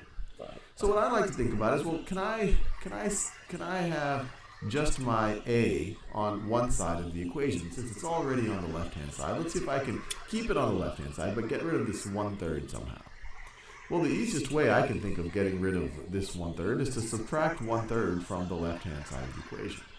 Now, I can't just do that from the left-hand side of the equation. If 1/3 plus a is equal to 5/3, and if I just subtract 1/3 from the left-hand side, then they're not going to be equal anymore. Then this thing is going to be 1/3 less, while this thing isn't going to change. So then this thing on the left would become less than 5/3.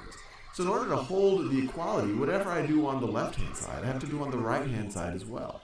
So I have to subtract 1/3 from both sides. And if I do that, then on the left-hand side, 1/3 minus 1/3, that's the whole reason why I subtracted 1/3, was to get rid of the 1/3. And I am left with a is equal to 5/3 minus 1/3. 5/3 minus 1/3 minus 1/3. And what is that going to be equal to? I have 5 of something. In this case, I have 5/3. And I'm going to subtract 1/3. So I'm going to be left with 4/3. 4 So thirds. I could write 4/3. A One, is 2 equal thirds. to 2. 4/3. Oh shit. And you can check to make sure that works. 1/3 plus 4/3 is indeed equal to 5/3. Let's do another one of these. So let's say that we have the equation k minus 8 is equal to 11.8. So once again, I want to solve for k. I want to have just a k on the left-hand side. I don't want this subtracting this 8 right over here. So in order to get rid of this 8, let's add 8 on the left-hand side. And of course, if I do it on the left-hand side, I have to do it on the right-hand side as well. So we're going to add 8 to both sides. The left-hand side, you are subtracting 8 and then you're adding 8. That's just going to cancel out, and you're just going to be left with k. And on the right-hand side, 11.8 plus 8. Well, 11 plus 8 is 19, so it's going to be 19.8. And we're done. And once again, what's neat about equations, you can always check to see if you got the right answer. 19.8 minus 8 is 11.8. Let's do another one. This is too much fun. All right. So let's say that I had 5/13 is equal to t minus 6/13. Wow, right, this is interesting because now I have my variable on the right-hand side. Let's just leave it there. Let's just see if we can solve add the t by getting rid of everything else on the to right-hand both side. sides. And like we've done in the past, if I want to, I'm subtracting 6/13, so why don't I just add it? Why don't I just add 6/13? I can't just do that on the right-hand side, then the two sides won't be equal anymore. So I got to do it on the left-hand side if I want to hold the equality. Wow, 11/13. So what happens? On the left-hand side, I have, let me give myself a little bit more space. I have 5/13 plus 6/13 plus 6/13 are equal to, well, I was subtracting 6/13, now I add 6/13, well, those are just going to add to 0. 6/13 minus 6/13 is just 0, so you're left with t. So t is equal to this. If I have 5/13, then I add to that 6/13, well, I'm going to have 11/13. You got 11/13. 11/13 is equal to t. Or I could write that the other way around. I could write t is equal to 11/13. Wow, cool. Okay, what do we do next? We're going to do problems. One-step addition subtraction equations. Solve 14. No, 1. Subtract 18. Wow, equals 3? It's going to be 21. Let's see how we solved it. Would it be the same thing? Yeah, it's pretty much the same thing. It adds 18 to both sides. Okay, minus 18, we get 12. Okay, plus we get 10. systematically, and you get 18 with 36. Systematically, we get 9, so add 9, we get 21.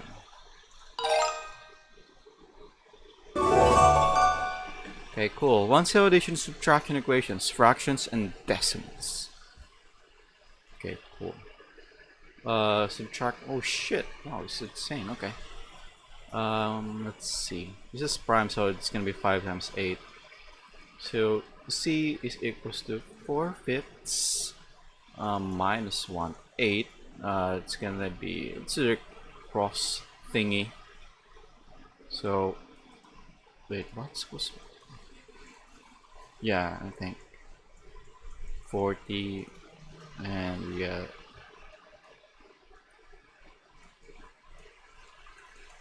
40. It's gonna be 27, right? Over 40.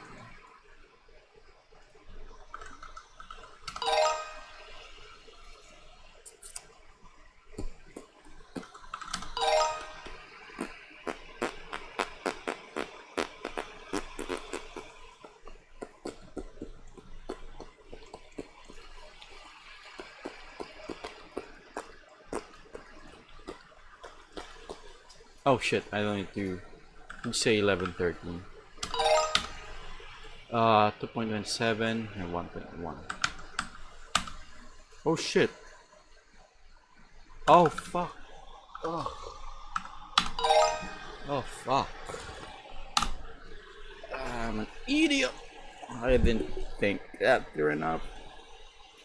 Okay, so we have B is equals to 7/4 minus 3/2 or minus 6/2, 6/4. So we have 1/4. So we have plus 3.5 both sides. So we get like, what is 12.5?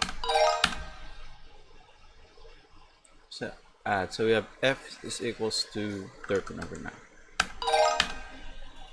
I made one mistake and there's 7 questions. I hate it. Okay, so we add 5, so we get 5.9. Oh my god, this is insane. It should be 9.9. Oh shit. Oh, I deserve that. I deserve this mistake because I'm rushing like a fucking idiot. N is equals to 11/6 minus 7.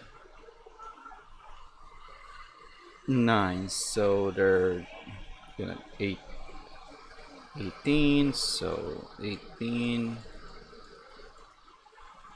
14, then we'll have like 18, 33. That's an insane amount number. Yo, I can't even do 33 minus 14. So if this is minus 10, we get 23, but it's minus 4, so we get 19. So 19 over 18. Okay, so minus 0.8. What's this? Oh, we're just gonna add. Okay, 19. What's this?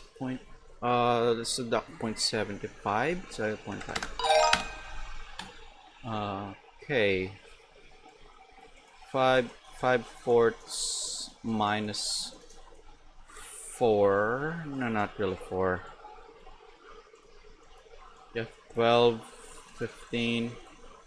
You have 12 and 4. 11, 12. Minus 5 plus 5, so I get 8.4. Okay, cool. Oh man, I have to redo it again. But I deserve it because I'm an idiot, right? Plus 5, 7. Plus 0.6.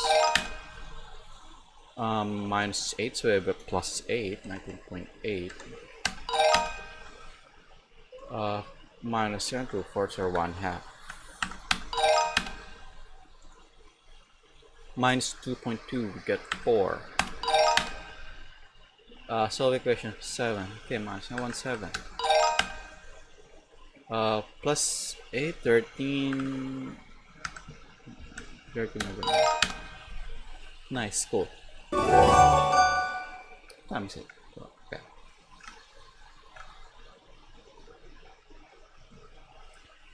Oh wow, cool. I like this. I like this. I like this. I like this.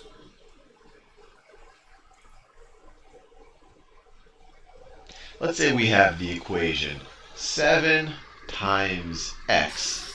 7 times x is equal to 14.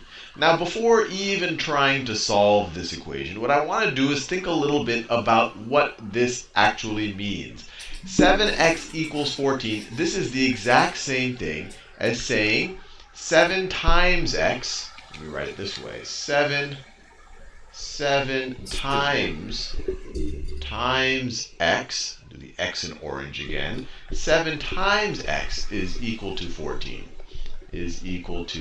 Now you might be able to do this in your head. You could literally go through the 7 times tables and say, well, 7 times 1 is equal to 7, so that won't work. 7 times 2 is equal to 14, so 2 works here. So you'd immediately be able to solve it. You would immediately, just by trying different numbers out, say, hey, that's going to be a 2. But what we're going to do in this video is to think about how to solve this systematically. Because what we're going to find is, as these equations get more and more complicated, you're not going to be able to just think about it and do it in your head. So it's really important that, one, you understand how to manipulate these equations, but even more important, understand what they actually represent. This literally just says 7 times x is equal to 14.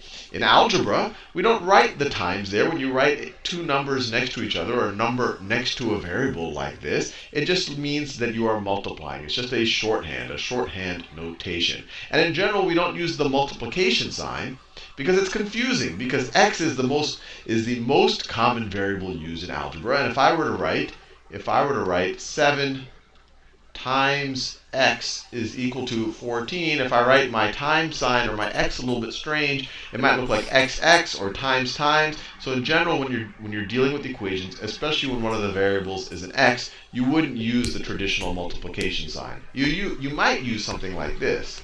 You might use dot to represent multiplication. So you might have 7 times x is equal to 14. But this is still a little unusual. If you have something multiplying by a variable, you'll just write 7x. That literally means 7 times x. Now, to understand how you have to, or how you can manipulate this equation to solve it, let's visualize this. So 7 times x, what is that?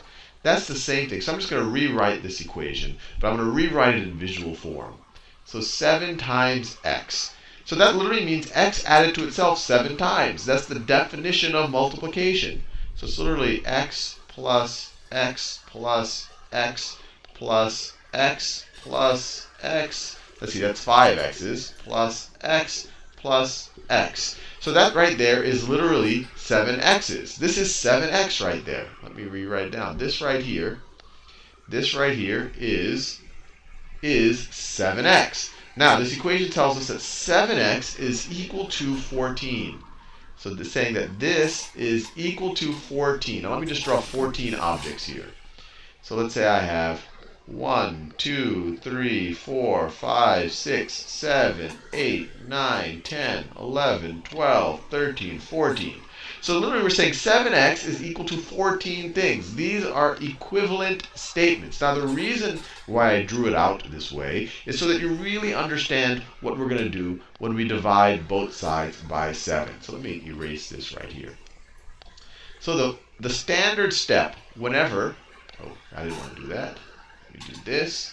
Let me draw that last circle. So in general, whenever you simplify any standard step, whenever, oh, I didn't want to. So in general, whenever you simplify an equation down to that last circle, so in general, whenever you simplify an equation down to a coefficient is just the number multiplying the variable. So some number multiplying the variable, or we could call it a coefficient times the variable, equal to something else. What you want to do is just divide both sides by 7 in this case, or divide both sides by the coefficient. So if you divide both sides by 7, what do you get? 7 times something divided by 7 is just going to be that original something. 7's cancel out. And 14 divided by 7 is 2. So your solution is going to be x is equal to 2. But just to make it very tangible in your head, what's going on here is when we're dividing both sides of the equation by 7, we're literally dividing both sides by 7. This is an equation. It's saying that this is equal to that. Anything I do to the left-hand side, I have to do to the right. If they start off being equal, I can't just do an operation to one side and have it still be equal. They were the same thing. So if I divide the left-hand side by 7, so let me divide it into 7 groups. So there are 7 x's here, so that's 1, 2, 3, 4, 5, 6, 7. So it's 1, 2, 3, 4, 5, 6, 7 groups. Now if I divide that into 7 groups, I'll also want to divide the right-hand side into 7 groups. 1, 2, 3, 4, 5, 6, 7. So if this whole thing is equal to this whole thing, then each of these little chunks that we broke into, these 7 chunks are going to be equivalent. So this chunk you could say is equal to that chunk. This chunk is equal to this chunk. They're all equivalent chunks. There's 7 chunks here, 7 chunks here. So each x must be equal to 2 of these objects. So we get x is equal to, in this case, we had the objects drawn out where there's 2 of them. X is equal to 2. Now, let's just do a couple more examples here, just so it really gets in your mind that we're dealing with an equation, and any operation that you do to one side of the equation, you should do to the other. So let me scroll down a little bit. So let's say I have 3x is equal to 15. Now, once again, you might be able to do this in your head. This is saying 3 times some number is equal to 15. You could go through your 3 times tables and figure it out. But if you just wanted to do this systematically, and it is good to understand it systematically, you say, okay, this thing on the left is equal to this thing on the right.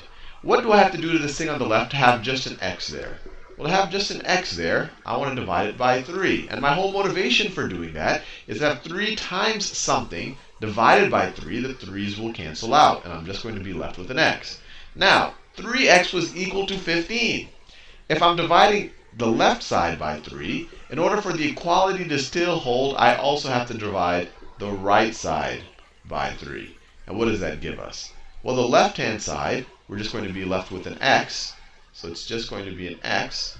And then the right-hand side, what is 15 divided by 3? Well, it is just 5. Now, you could have also done this equation in a slightly different way, although they are really equivalent. If I start with 3x is equal to 15, you might say, hey, Sal, instead of dividing by 3, I could also get rid of this 3. I could just be left with an x if I multiply both sides of this equation by 1/3. So if I multiply both sides of this equation by 1/3, that should also work. You say, look, 1/3 of 3 is 1.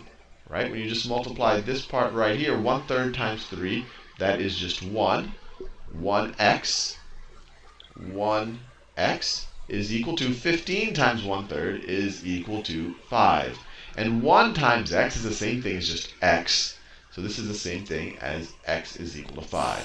And these are actually equivalent ways of doing it. If you divide both sides by 3, that is equivalent to multiplying both sides of the equation by 1/3. Now let's do one more, and I'm going to make it a little bit more complicated. So let's say, and I'm going to change the variable a little bit. So let's say I have 2y plus 2y plus 4y is equal to 18. Now all of a sudden it's a little harder to do in your head. We're saying 2 times something plus 4 times that same something is going to be equal to 18. So here it's harder to think about what number that is. You could try them. I say, well, if y was 1, it would be 2 times 1 plus 4 times 1. Well, that doesn't work. But let's think about how to do it systematically. You could keep guessing. You might eventually get the answer. But how do you do this systematically? Let's visualize it. So if I have 2 y's, how do you 1? Well, that doesn't work. You could try them. I say, well, if y was 1, it would be 2 times 1 plus 4 times 1. Well, that doesn't work. But let's think about how to do it systematically. You could keep guessing. You might eventually get the answer. But how do you do this systematically? Let's visualize it. So if I have 2y's, what does that mean? It literally means I have two y's added to each other. So it's literally y plus y. And then to that, I'm adding 4y's. To that, I'm adding 4y's, which are literally 4y's added to each other. So it's y plus y plus y plus y. And that has got to be equal to 18. So that is equal to 18. Now, how many y's do I have here on the left-hand side? How many y's do I have?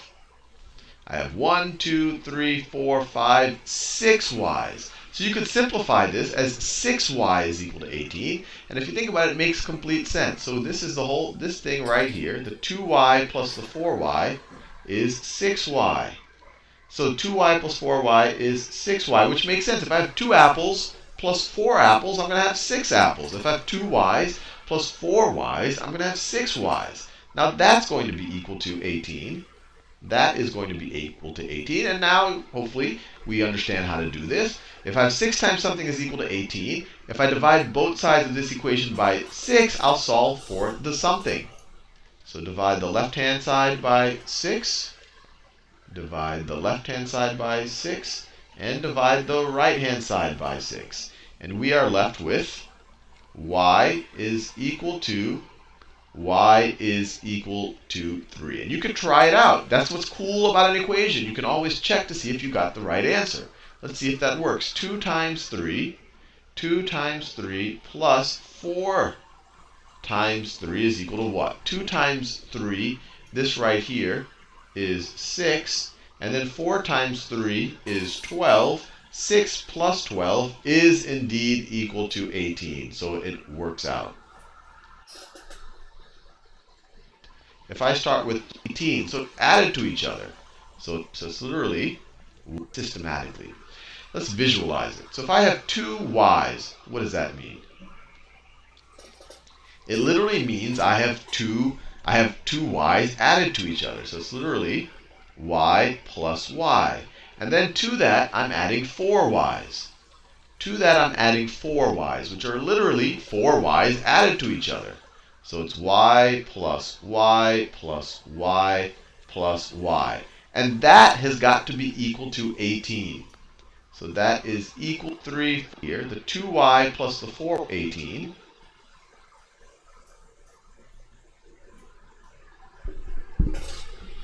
Just a sec. Solve for x and check your solution. We have x divided by 3 is equal to 14. So to solve for x, to figure out what the variable x must be equal to, we really just have to isolate it on the left-hand side of this equation. It's already sitting there. And we have x divided by 3 is equal to 14. We could also write this as 1/3 x is equal to 14. Obviously, x times 1/3 is going to be x over 3. These are equivalent. So how can we just end up with an x on the left-hand side of either of these equations? These are really the same thing. Or another way, how can we just have a 1 in front of the x, a 1x, which is really just saying x over here? Well, I'm dividing it by 3 right now. So if I were to multiply both sides of this equation by 3, that would isolate the x. And the reason that would work is if I multiply this by 3 over here, I'm multiplying by 3 and dividing by 3. That's equivalent. That's equivalent to multiplying or dividing by 1. These guys cancel out. But remember, if you do it to the left-hand side, you also have to do it to the right-hand side. And actually, I'll do both of these equations at the same time because they're really the exact same equation. So what are we going to get over here on the left-hand side? 3 times anything divided by 3 is going to be that anything. We're just going to have an x left over on the left-hand side. And on the right-hand side, what's 14 times 3? 3 times 10 is 30. 3 times 4 is 12, so it's going to be 42. So we get x is equal to 42. And the same thing would happen here. 3 times 1/3 is just 1. So you get 1x is equal to 14 times 3, which is 42. Now let's just check our answer. Let's substitute 42 into our original equation. So we have 42 in place for x, over 3 is equal to 14. So what's 42 divided by 3? And we could do a little bit of I guess we call it medium long division. It's not really long division. 3 into 4. 3 goes into 4 one time. 1 times 3 is 3.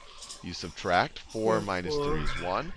Bring down the 2. 3 goes into 12 4 times. So 3 goes into 14. 3 goes into 42 14 times. So this right over here simplifies to 14. And it all checks out. So we're done. That is hard though. Am I supposed to read an article? Okay. Based on our understanding of the balance model, beam, we know that the grip a true equation, we always do the same both sides. But how do we know what to do to both sides of the equation? Multiplication and division are inverse operations. Here's an example of how division is an inverse operation to multiplication. If we start with 7, multiply by 3, then divide by 3, we get back to 7. Here's an example of how this is the inverse of division. If we start with 8, divide by 4, then multiply by 4, we get back to 8. Okay, so if we start with 7 and multiply by 3, then divide by 3, we get back to 7. Solving a multiplication equation using inverse operations.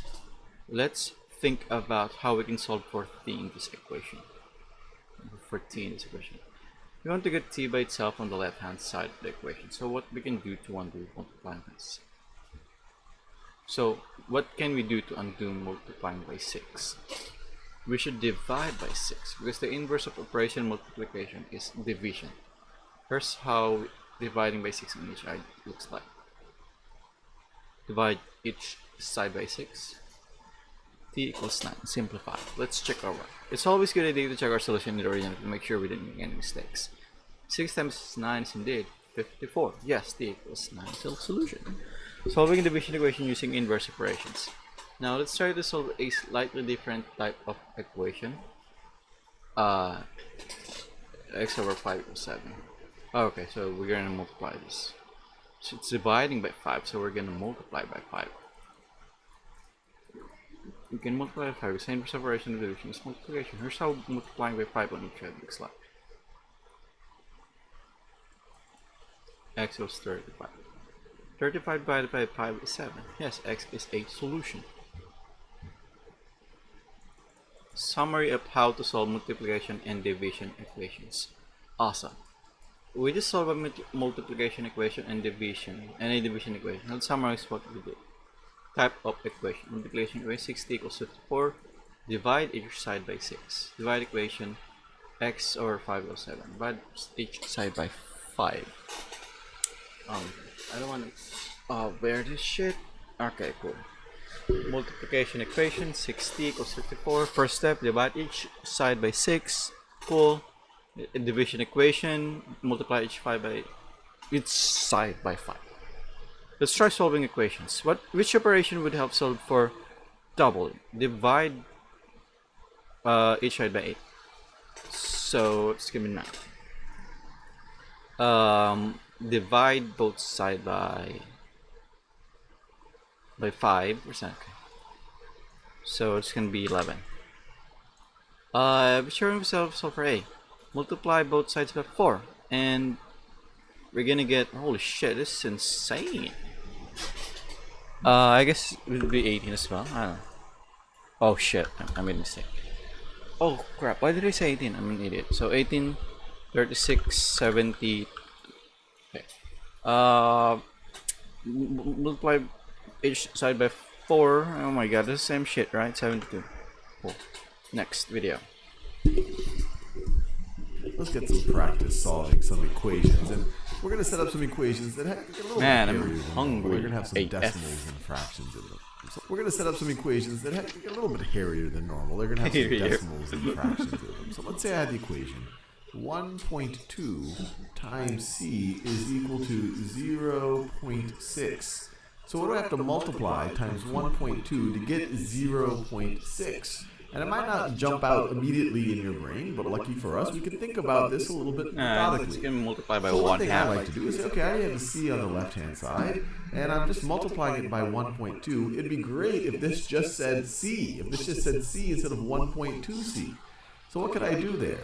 Well, I could just divide by 1.2, But as we've seen multiple times, you can't just do that to the left-hand side. That would change. You no longer could say that this is equal to that if you only operate on one side. C is so you have to divide by 1.2 on both sides. So on your left-hand side, 1.2c divided by 1.2, well, that's just going to be c. Here you're going to be left with c. And you're going to have c is equal to 0.6 over 1.2. Now, what is that equal to? And there's a bunch of ways you can approach it. The way I like to do it is, well, let's just get rid of the decimals. Let's multiply the numerator and the denominator by a large enough number so that the decimals go away. So what happens if we multiply the numerator and the denominator by, let's see, if we multiply them by 10, you're going to have 6 in the numerator and a 12 in the denominator. Actually, let's do that. So let's multiply the numerator and the denominator by 10. So once again, this is the same thing as multiplying by 10 over 10. It's not changing the value of the fraction. So 0.6 times 10 is 6. And 1.2 times 10 is 12. It is 12. So it's equal to 6/12. And if we want, we can write that in a little bit of a simpler way. We could rewrite that as to divide the numerator and denominator by 6, you get 1 over 2. So this is equal to 1/2. And if you look back at the original equation, 1.2 times 1/2, well, you can view this as 12 tenths. 12 tenths times 1/2 is going to be equal to 6 tenths. So we can feel pretty good that c is equal to 1/2. Let's do another one. Let's say that we have 1 over 4 is equal to y over 12. So how do we solve for y here? So we have a y on the right-hand side, and it's being divided by 12. Well, the best way I could think of getting rid of this 12 and just having a y on the right-hand side is by multiplying both sides by 12. We do that in yellow. So if I multiply the right-hand side by 12, I have to multiply the left-hand side by 12. And once again, why did I pick 12? Well, I wanted to multiply by some number that when I multiply it times y over 12, I'm just left with y. It's going to be 3. So y times 12 divided by 12, well, that's just going to be 1. And then 12, and then you're on the left-hand side, you have 12 times 1/4, which is 12 indeed equal to. So you get 12 3 over 4. 12 over 4 is equal to y. Or you could say y is equal to 12 over 4. Y is equal to, let me do that in that. So you see what I'm doing. I'm just swapping the sides. Doesn't change what's being said. Y is equal to 12 over 4. Now what is 12 fourths? Well, you can view this as 12 divided by 4, which is 3. Or you could view this as 12 fourths, which would be literally 3 wholes. So you could say this would be equal to 3. Y is equal to 3. You could check that. 1/4 is equal to 3 over 12. So it all works out. That's the neat thing about equations. You can always check to see if you got the right answer. Let's do another one. Can't stop. 4.5 is equal to 0.5 n. So like always, I have my n already in the right hand side, so, but it's being multiplied by 0.5. It'd be great if it was just an n. So what can I do? Well, I can divide both sides. I can divide both sides by 0.5. Once again, if I do it to the right-hand side, I have to do it to the left-hand 45 divided by 5 is 9. And why am I dividing by 0.5? So I'm just left with an n on the right-hand side. So this is going to be, so on the left-hand side, I have 4.5 over 0.5. I don't want to skip too many steps. 4.5 over 0.5 over 0.5 is equal to n. Because you have 0.5 divided by 0.5, you're just left with an n over here. So what is n equal to? Well, 4.5 divided by 0.5. There's a couple ways to view it. You could do this as 45 tenths divided by 5 tenths, which would tell you, okay, no, that's just going to be 9. Or if that seems a little bit confusing or a little bit daunting, you could do what we did over here. We could multiply the numerator and denominator by the same number so that we get rid of the decimals. And in this case, you multiply by 10, you can move the decimal one to the right. So once again, it has to be multiplying the numerator and the denominator by the same thing. We're multiplying by 10 over 10, which is equivalent to 1, which tells us that we're not changing the value of this fraction. So let's see, this is going to be 45 over 5 over 5 is equal to n. And some of you might say, wait, hold on a second, Sal. You just told us that whatever we do to one side of an equation, we have to do to the other side of the equation. And here you are, you're just multiplying the left-hand side of this equation by 10 over 10. Now remember, what is 10 over 10? 10 over 10 is just 1. Yes, if I wanted to, I could multiply the left-hand side by 10 over 10, and I could multiply the right-hand side by 10 over 10. But that's not going to change the value of the right-hand side. I'm not actually changing the values of the two sides. I'm just trying to rewrite the left-hand side by multiplying it by 1 in a kind of a creative way. But notice, n times 10 over 10, well, that's still going to just be n. So I'm not violating this principle of whatever I do to the left-hand side, I do to the right-hand side. You can always multiply one side by 1, and you can do that as many times as you want. Like the same way you could add 0 or subtract 0 from one side without necessarily having to show you're doing it to the other side, because it doesn't change the value. But anyway, you have n is equal to 45 over 5. Well, what's 45 over 5? Well, that's going to be 9. So we have 9 is equal to, why did I switch degree? We have 9 is equal to n, or we could say n is equal to 9, and you could check that. 4.5 is equal to 0.5 times 9. Yep, half of 9 is 4.5. Let's do one more, because once again, I can't stop. All right, and let me get some space here so we can keep the different problems apart that we had. So let's change. Let's have a different variable now. Let's say we have g over 4 is equal to 3.2. Well, I want to get rid of this dividing by 4, so the easiest way I can think of that is multiplying both sides by 4. So I'm multiplying both sides by 4. The whole reason is that 4 divided by 4 gives me 1. So I'm going to have g is equal to, what's 3.2 times 4? Let's see, 3 times 4 is 12, and 2 tenths times 4 is 8 tenths. So it's going to be 12 and 8 tenths. G is going to be 12.8. You can verify 12 and 2. What's 3.2 times 4? Let's see, 3 times 4 is 12, and 2 tenths times 4 is 8 tenths. So it's going to be 12 and 8 okay, that's how you feel. G is going to be 12.8. And you can verify this is right. 12.8 divided by 4 is 3.2. And we're done. Why you not say that anymore? I'm gonna do quiz 2. Let's see. Solve the equation. Okay, multiply both sides by 3, we get 6. Port 7r, divide both sides by 7, we get 6 again. Get 36, I believe. Yeah.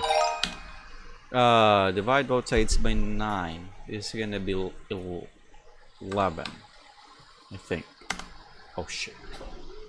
It's 12, dude. It's 12. Oh my god. 30. It's good practice anyway. Whatever.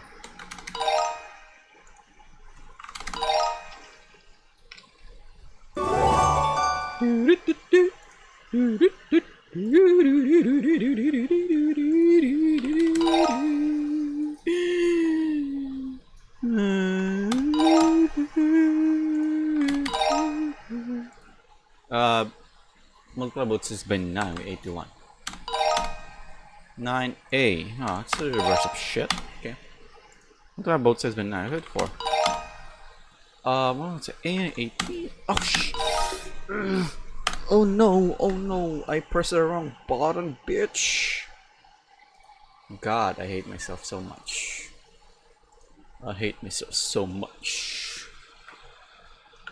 Okay, so that 6 when I get 2. Okay. 70. 40. 1.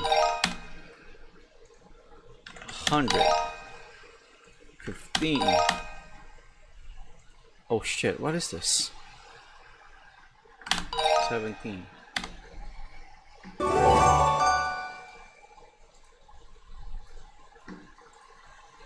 Solve the fractions and decimals. Okay. So we multiplied both sides by 2.2. So 5 times 22. 11, I guess.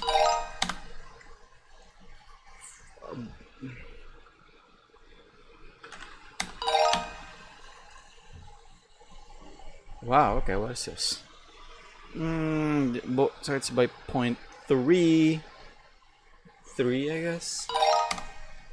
5 multiple. No, 0.5. Divide both sides by 8, so we 10 over 8 or 5 over 4. Divide both sides by 8. Okay, so 64. Okay. 2. Both sides by 2.5, so we have 8. 10, I guess. Half of 4 is 2. Okay.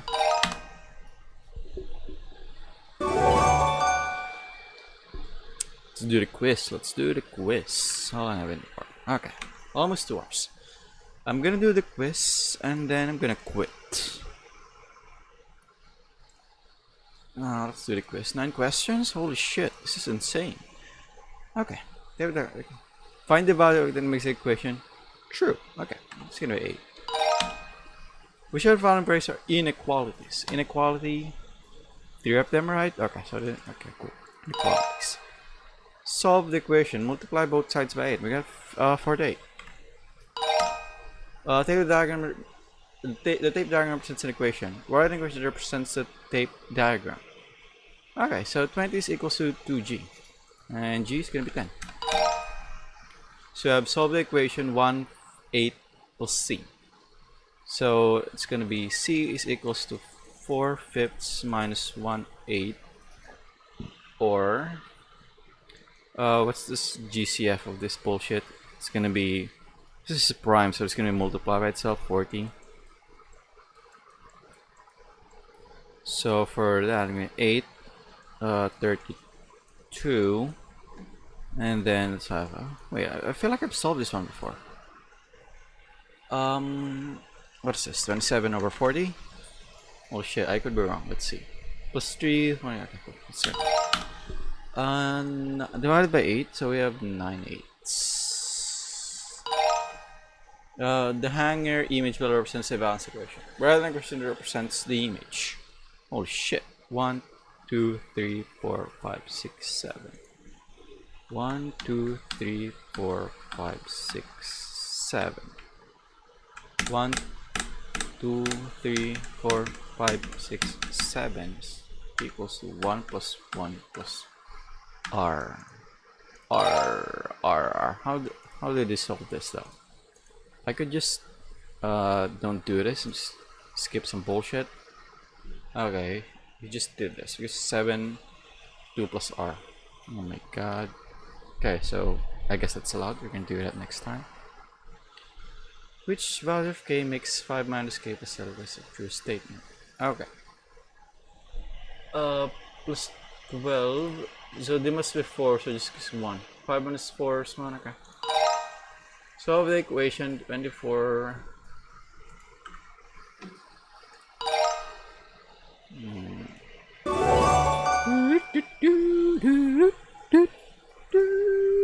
Yeah.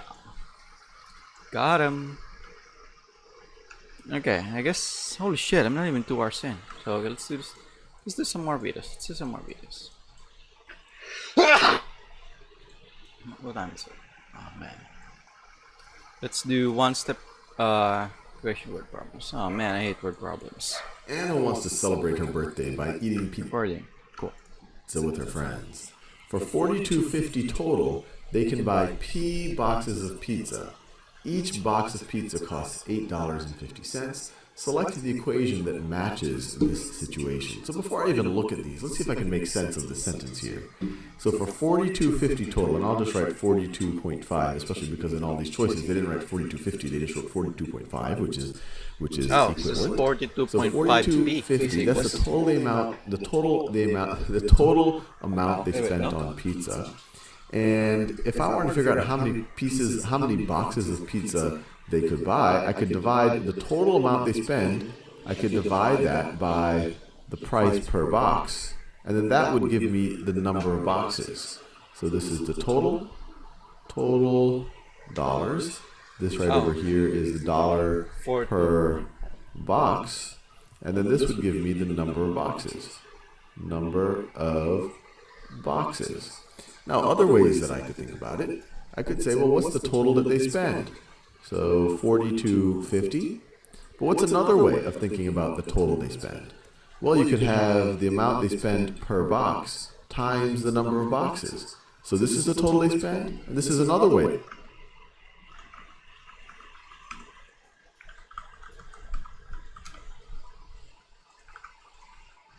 Thinking about the total they spend, so these two things must be equal. So let's see if I can see anything here that looks like this. Well, actually, this first choice, this is exactly what I wrote over here. Let's see this choice right over here. P is equal to 8.5 times 42.5. Well, we've already been able to write an equation that has just a P on one side. And so when you solve for just a P on one side, you get this thing over here, not this thing. So we could rule that out. And over here, it looks kind of like this, except the P is on the wrong side. This has 8.5 P is equal to 42.5, not 42.5 P is equal to 8.5. And if we try to get the P on the other side here, you could divide both sides by P. But then you would get P divided by P is 1. You would get 42.5 is equal to 8.5 over P, which is not true. We have 8.5 times P is equal to 42.5. So this is not going to be the case. And one thing to realize, no matter what you come up with, if you came up with this first, or if you came up with this first, you can go between these two with some algebraic manipulations. So for example, to go from this blue one to what I wrote in red up here, you just divide both sides by 8.5. So you divide by 8.5 on the left, you divide 8.5 on the right. Obviously, to keep the equal sign, you have to do the same thing to the left and right. But now you would have 42.5 over 8.5 is equal to P, which is exactly what we have over there. Let's do one more of these. Good practice. Mr. Herman's class is selling candy for a school fundraiser. The class has a goal of raising $500 by selling C boxes of candy. For every box they sell, they make $2.75. Write an equation that the students could solve to figure out how many boxes of candy they need to sell. How many boxes of candy they need to sell? Well, there's a couple of ways you could think about it. They have a goal of raising $500. And so they want to get a total of $500, and if each box is $2.75, divide the total by the amount they get each per box, and then this is going to be equal to the number of boxes that they need to sell. So this we've done. This is an equation that the students could solve to figure out how many boxes of candy they need to sell. Another way you could think about it, it's $2.75 per box times C boxes. This is the total amount of money they will raise. This is the amount. So this is the amount that they will raise, and their goal is to raise $500. So they want this to be equal to $500. So this also could be an equation that the students could solve to figure out how many boxes of candy they need to sell. How did you get with that? Total of $500 to sell. It's $2.70. How many boxes of candy they need to sell? Another way you could think about it. It's $2.75 per box times C boxes. This is the total amount of money they will raise. This is the amount. This is the amount that they will raise, and their goal is to raise $500. So they want this to be equal to $500. So this also could be an equation that the students could solve to figure out how many boxes of candy they need to sell. The students could solve to be equal to 5. So this is the amount that they will raise, of money they will raise. Goal is that Super yoga. I'm in the mood to improve my flexibility a little bit, so I decide to take some yoga classes. So I show up at the local yoga place called Super Yoga and ask them how much does it cost? And they say, well, we've got a basic plan and we've got a trial plan. The trial plan, if you just want to try things out, you can come to any of the sessions and it's going to cost you $12 per 1 hour session. But if you like what you're doing here, you might want to get a monthly membership. That'll be $20 per month. That you can view that as the basic plan. It's $20 per month, and then you get a discount per session. It'll only be $8 per session. So this seems interesting, but I'm a little bit confused. Which plan should I take? So the first place that, I don't know, I might start is to think about how much I would pay depending on how many sessions I actually take. And to do a little bit of shorthand here, let's just define some variables. Let's say that S is equal to the number of sessions that I attend per month. Number of sessions per month that I decide to attend at Super Yoga. And let's say that C is equal to my total monthly cost. My total monthly cost. So with these variables defined this way, let's think about how much I would pay under each of these plans depending on how many sessions I would attend. So first let's think about let's start with the trial plan because that seems a little bit simpler. And I'll draw a little column here. So I have a cost, and I have, actually let me see, I'll draw my number of sessions, and then I have my cost. And then I have my cost, and I'm going to draw a little table here. A little table, that'll be for my trial plan. And then let's also do the same thing, since we're doing it for the trial plan. Let's do it for the basic plan so that we can compare. Let's do it for the basic plan. So I have the number of sessions that I attend and my total cost. So let's first think about if I decide to attend no sessions. So if I decide to attend no sessions, under my trial plan, what will be my cost? Zero. Well, $12 per session, 12 times no sessions. Well, I'm not going to have to pay anything. It's going to be free. My cost is going to be 0. Now, what about that same question under the basic plan? If I have the basic plan, but in a given month I attend no sessions, I don't go to the gym, I don't go to this yoga gym at all, how much am I going to have to pay? Well, it's $8 per session. I didn't go to any sessions, so I'm not going to have to pay anything on a per session basis. But I will have to pay that $20 per month. So I will have to pay $20, even though I didn't even attend.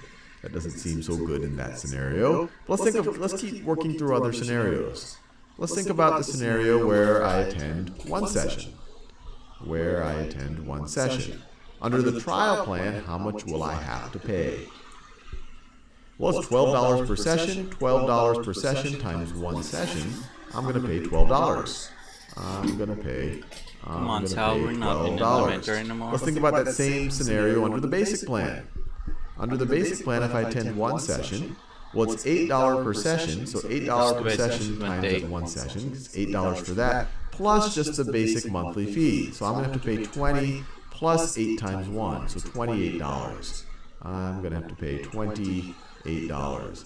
28. So still that trial plan looks pretty good, even if I attend one session.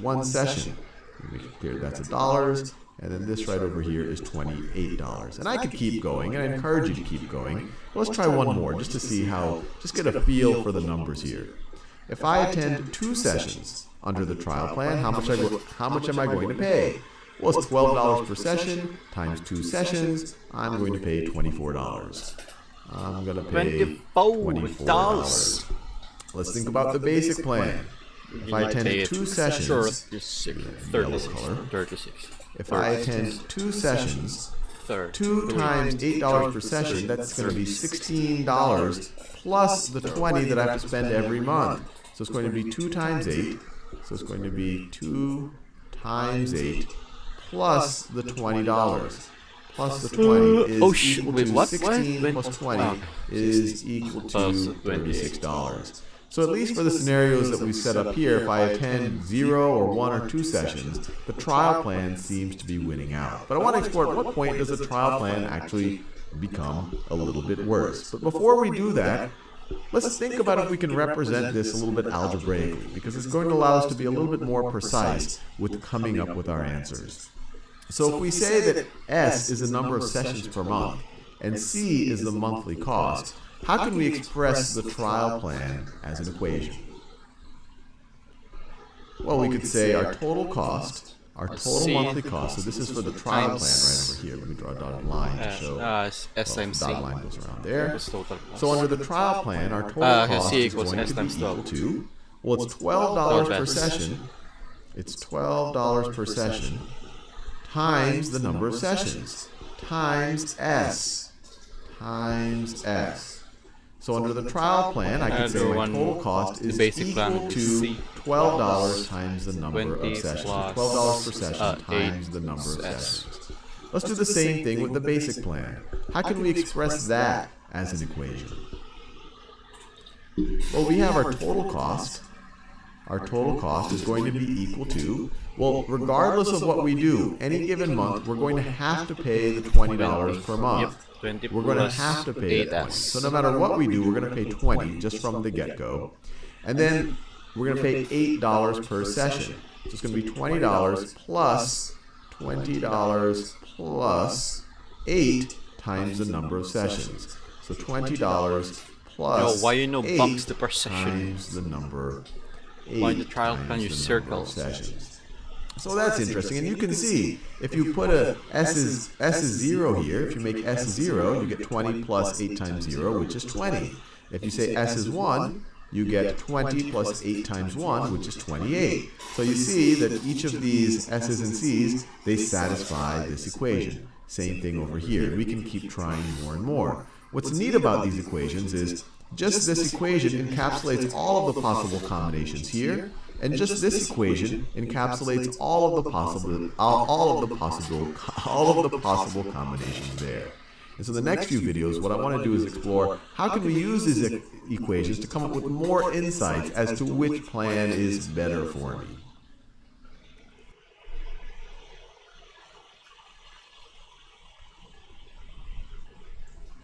I'm in the Super Yoga. Now that we've set up our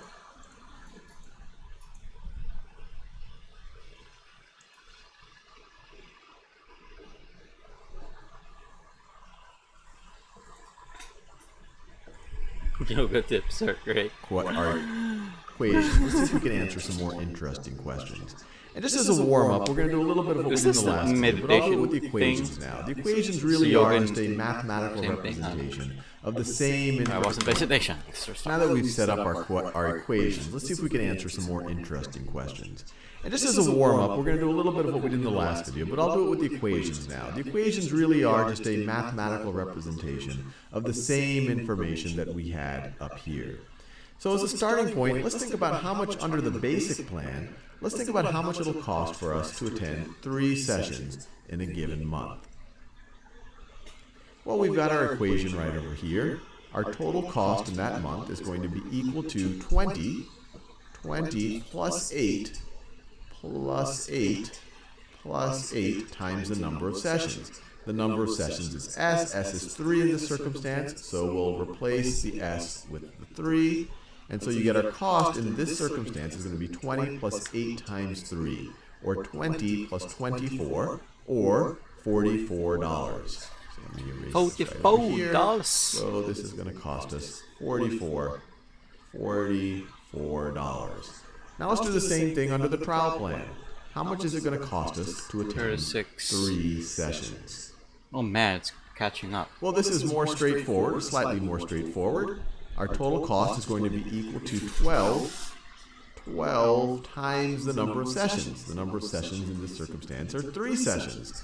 So it's going to be 12 times 3. So our total cost is going to be equal to $36. So let me write that down. So it's going to be equal to $36. But we could also answer more interesting questions with these equations. For example, how many sessions can I attend? Can I attend in a month? Attend for, oh, I don't know, let's throw out something, for $54. For $54. Let's say that's just my budget. When I look at my salary and how much money I have budgeted to health and fitness, this is what I can afford. And so based on that, I want to ask, how many sessions can I attend in each of these situations?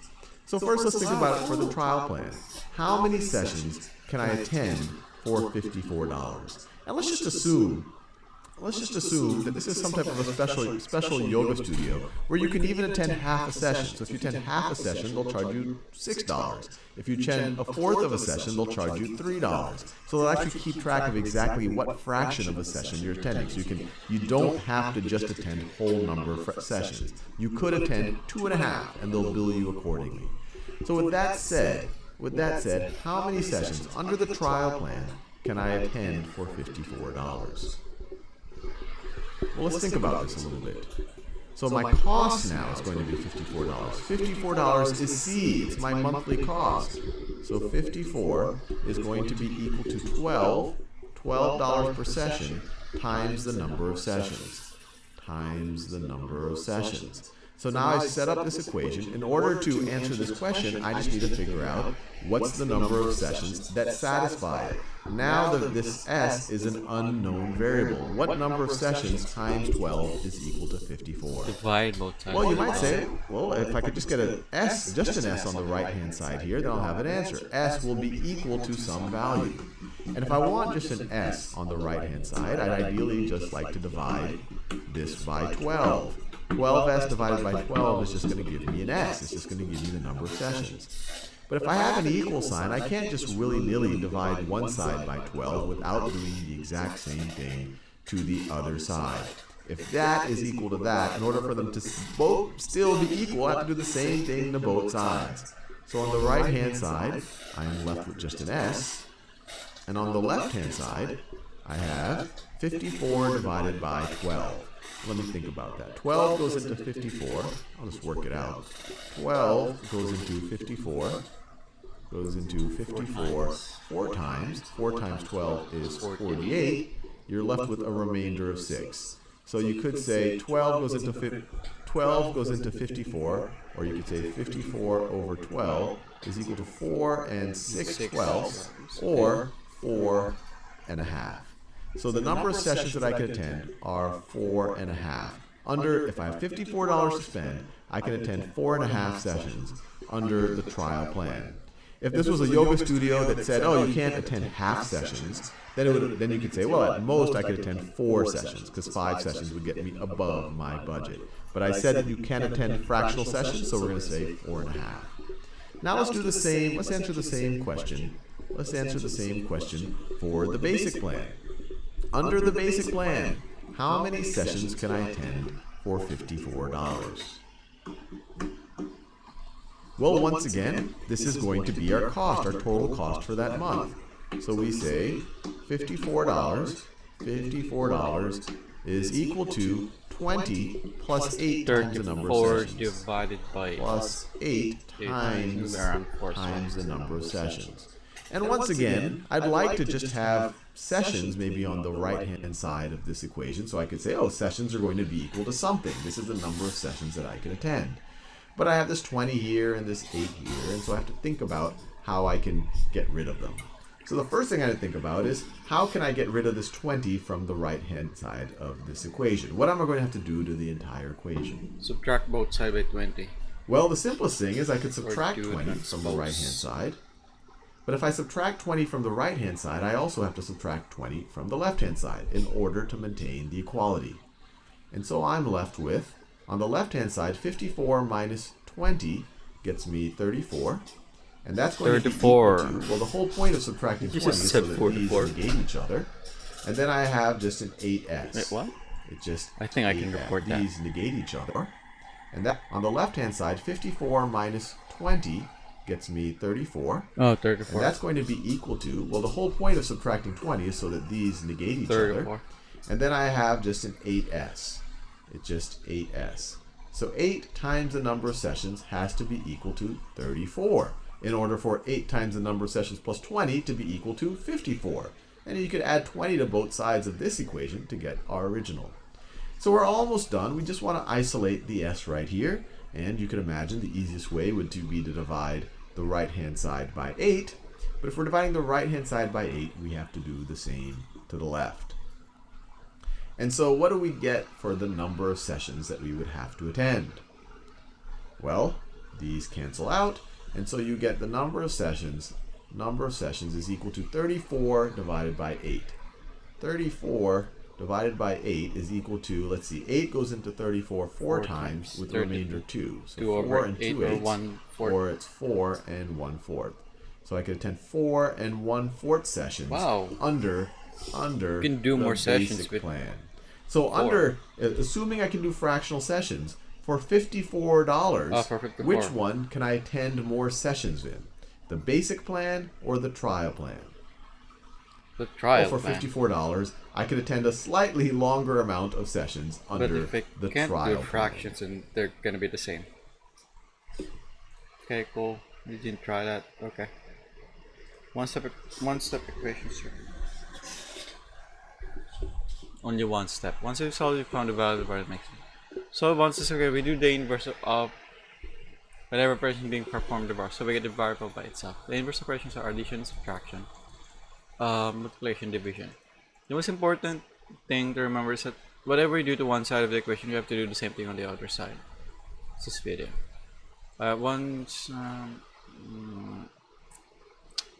Oh man, we're already done with this. Solve for k, 3. 18 by 3. Division, multiply both sides by 4. That's 4.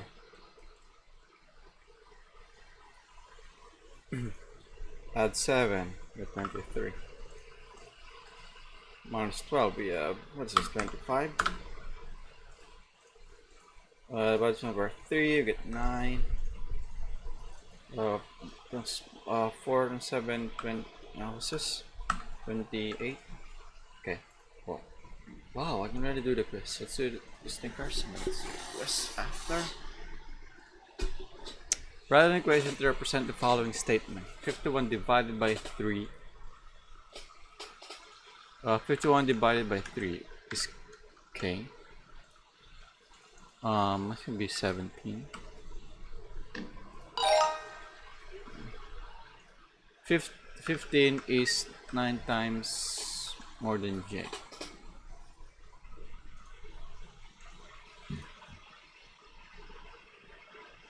Wait, what? 15, it's 9 times. It's 9 more than j, not 9 times. And j is 9. So, no. Oh my god, why did I write 16? The product of k and 12 is 84. Oh, what's actually this? I don't know how much to multiply. 7. J is 15 less than 20.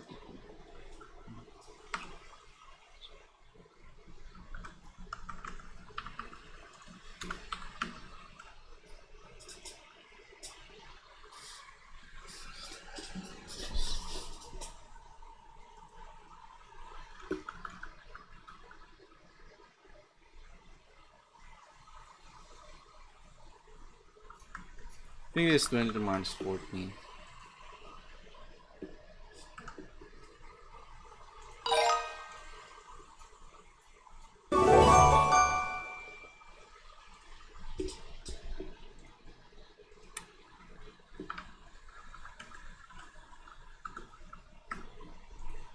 Oh my god.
James and Simon have have a reading assignment to complete. James has read our pages and Simon has read 75 pages. Together they have a total of 200 pages. Brandon Jer, like, is this an SVG or? Wow. Brandon and Jer like to play video games. Brandon has V video games and Jer has 29 video games. Oh, okay. 29 plus V equals 73. Mrs. Lind is purchasing notebooks for students. She spends 50 on N notebooks, and each notebook costs. Okay, 52 divided by 3 point when it's N.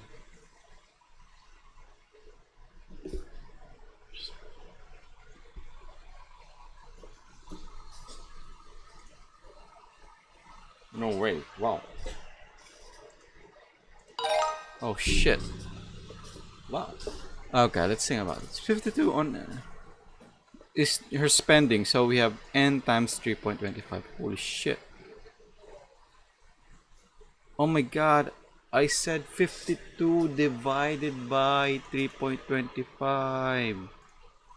I was correct, but I selected the wrong bullshits. I was still correct if I said 52 divided by 3.5 equals N. Fucking hell. Richard and Jordan went to see a movie.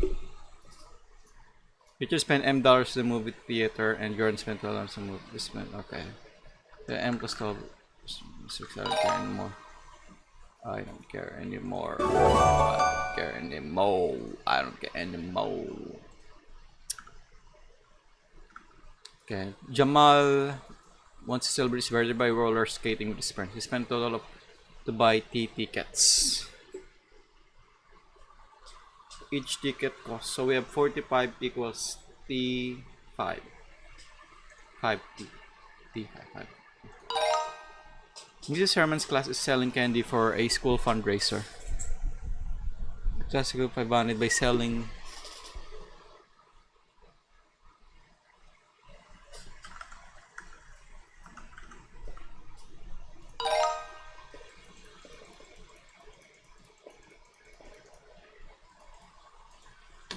$13 plus P, 27. Melissa and Rachel like to make funny hats. Melissa's made 20 zebra print. It's not funny at all.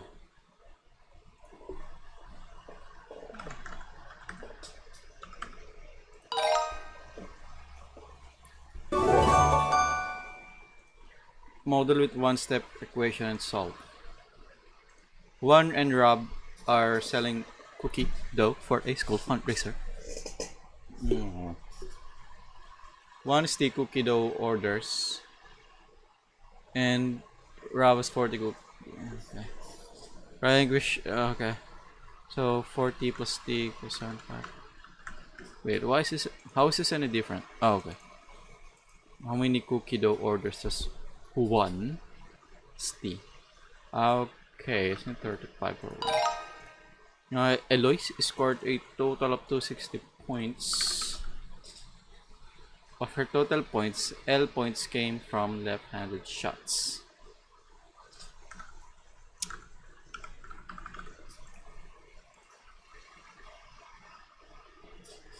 Let's see. Oh my god, I don't even know.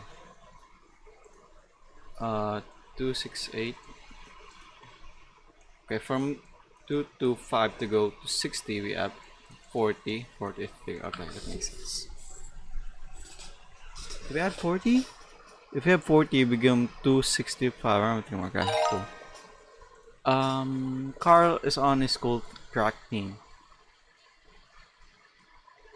For an upcoming race, he plans to run over the next 31 days.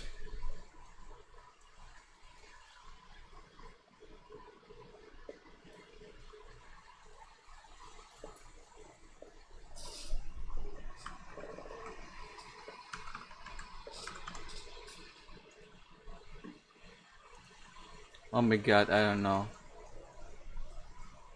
Oh my god, it's so bullshit. 31, it's 10, 310. Let's see, let's try 7. 31 times 7. instead of 7, 21. Oh shit, wow, cool.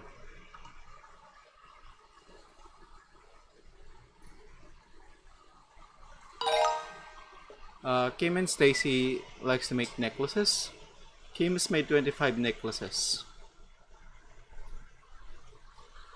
Then place SD goes 57. 25, 32. No, not 32. It's 25 is 50 plus 7 is 30. Wow, I'm actually correct. 32. I'm actually correct. Let's do it. Press 5. Okay.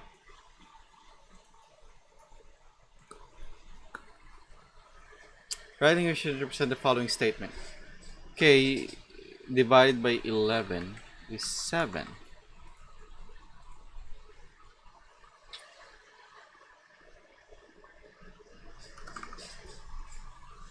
For real? K divided by 11 is 7. Yo, no. Why did I do that?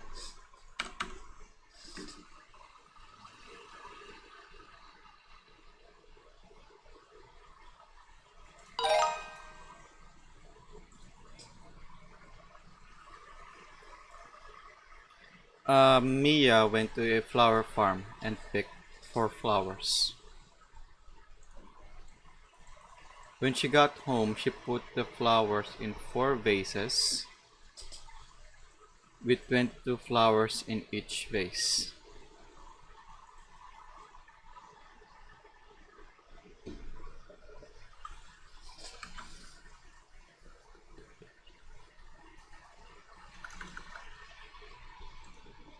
Oh, okay. She put 4 flowers. So in 4 vases, she put 20. Okay. How many flowers did? 60 and 88 actually. Kendall wants to play several games. I'll place her tag. She has $35 to play G games. Each game plays her tag costs $5. Okay, so 35 divided by 5 equals G. Following statement. Okay. J is 25 more than 3. What? Is 25 more than 3?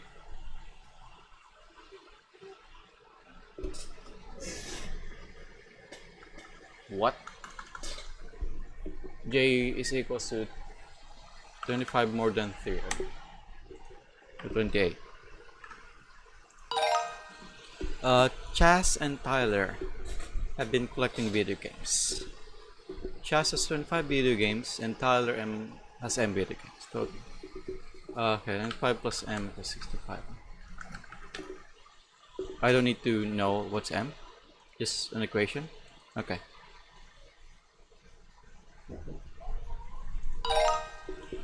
Okay, sure. Wait, what? Why? This one's so. Oh, okay. Maybe something in the previous video, you use the same shit.